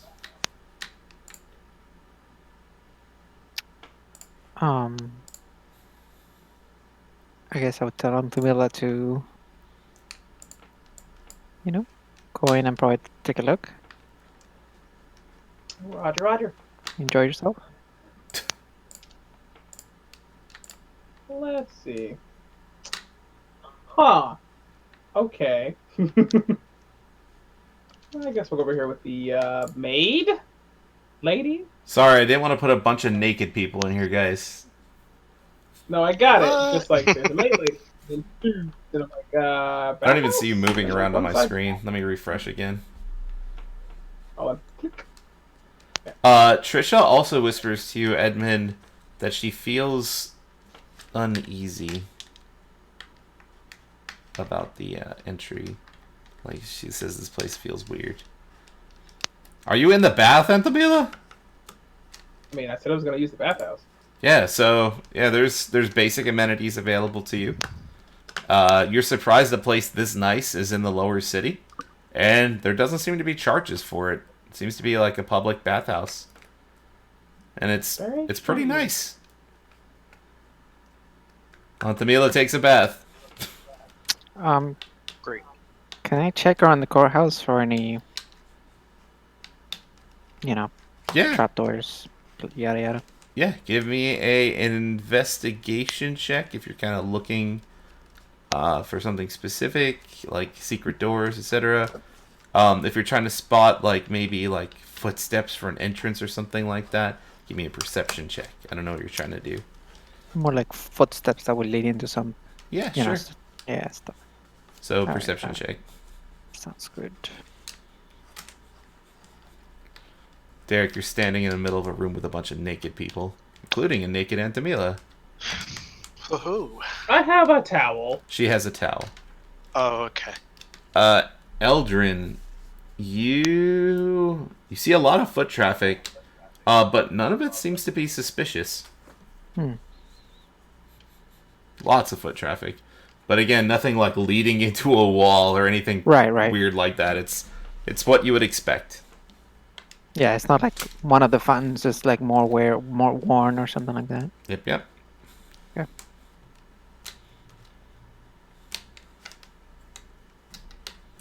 Oh. Derek could probably see the thing. Since all I'm wearing is a towel covering my midsection-ish. Which one? Are we talking about the feature? Yeah. Yeah, definitely. So curious. Yeah, I mean, now you- I'm curious. Well, I mean, more. everyone barges in the bathhouse and sees half naked Anthamila and is like, Nani? Trap. Where would I guess like towels be? They keep towels piled near the baths. So, Okay. like, within relatively close proximity, like the corners. Okay. Sorry, I didn't have towel icons, my friend. No, that's fine. I think he would move. I guess we'll call this the south.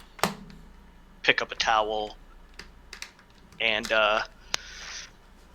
maybe sit next to this one, using that bowl, scooping, washing, that kind of stuff. Not necessarily getting in. He's stripping down. Yeah. He's stripping Bathhouse down as well. episode. Yep. It's my favorite anime episode, the fan service episode.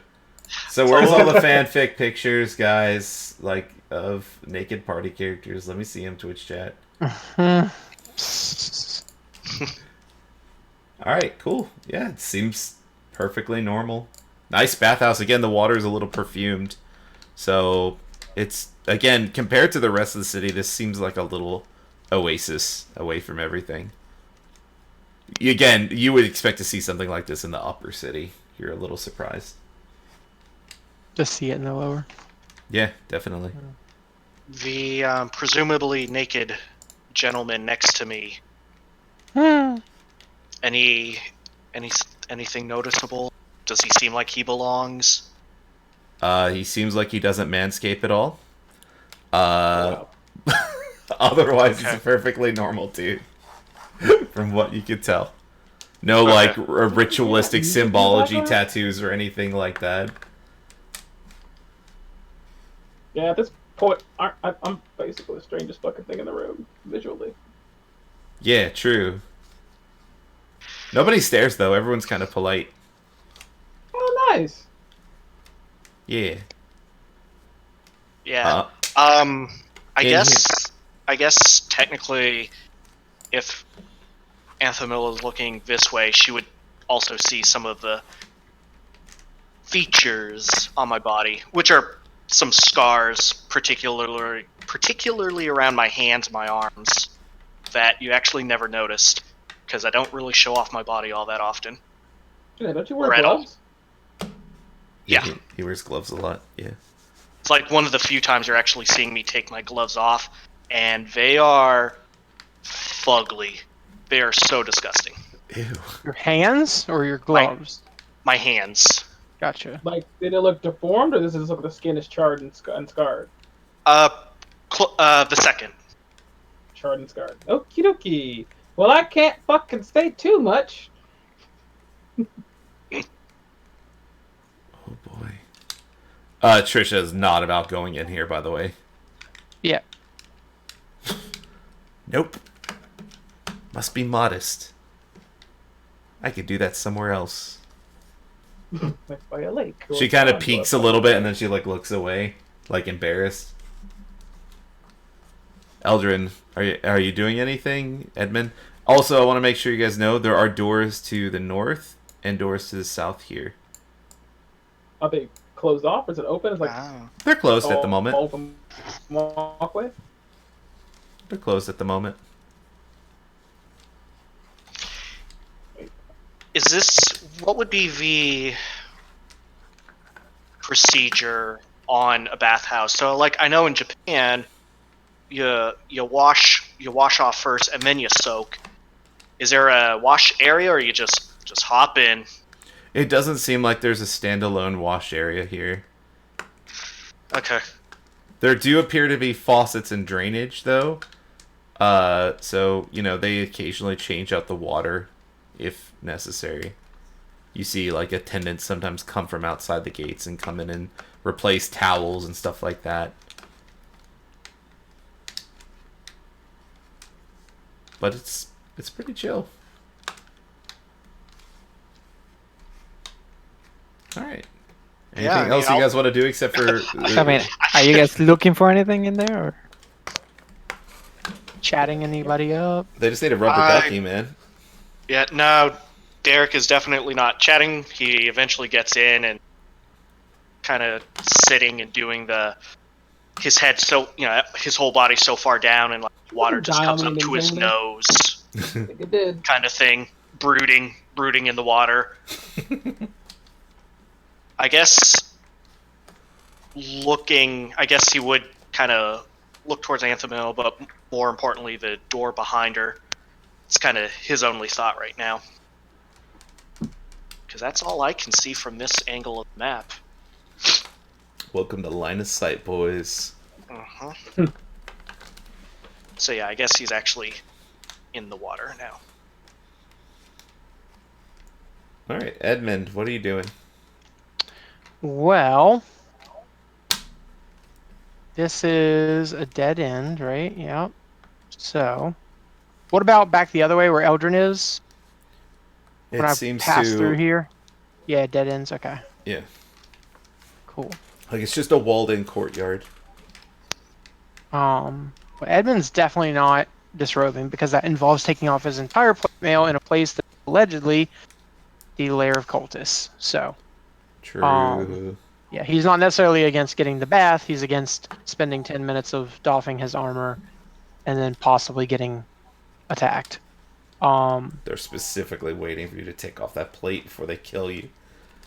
Possibly. Grandpa Bush is ready to go. The things he's seen. He's creeping on the bathhouse. Yeah. You're like really weird right now.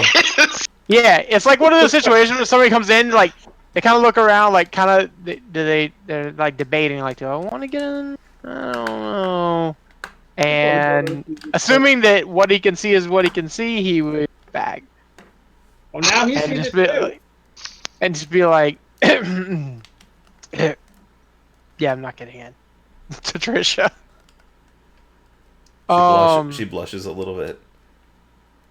And yeah, I don't know. While they're in the bath, I will casually take a look around, see if I find anything that's out of place, like maybe a Scooby-Doo bookcase or a torch that pulls down. Sure, give me an investigation check. Oh, where's my? Come back to me. So 14. You don't, Could be worse. Could you be don't, worse. you don't see anything interesting like Scooby-Doo bookcases or anything like that. You find a couple of copper pieces in the fountain, though. nice. They would remain there. Those are someone's wishes. Derek is gonna take a full bath, so it's probably like 30 minutes of good hot soaking. Just kind of looking around. The one time there's not much going on, so he's actually just looking, trying to get a sense of his surroundings.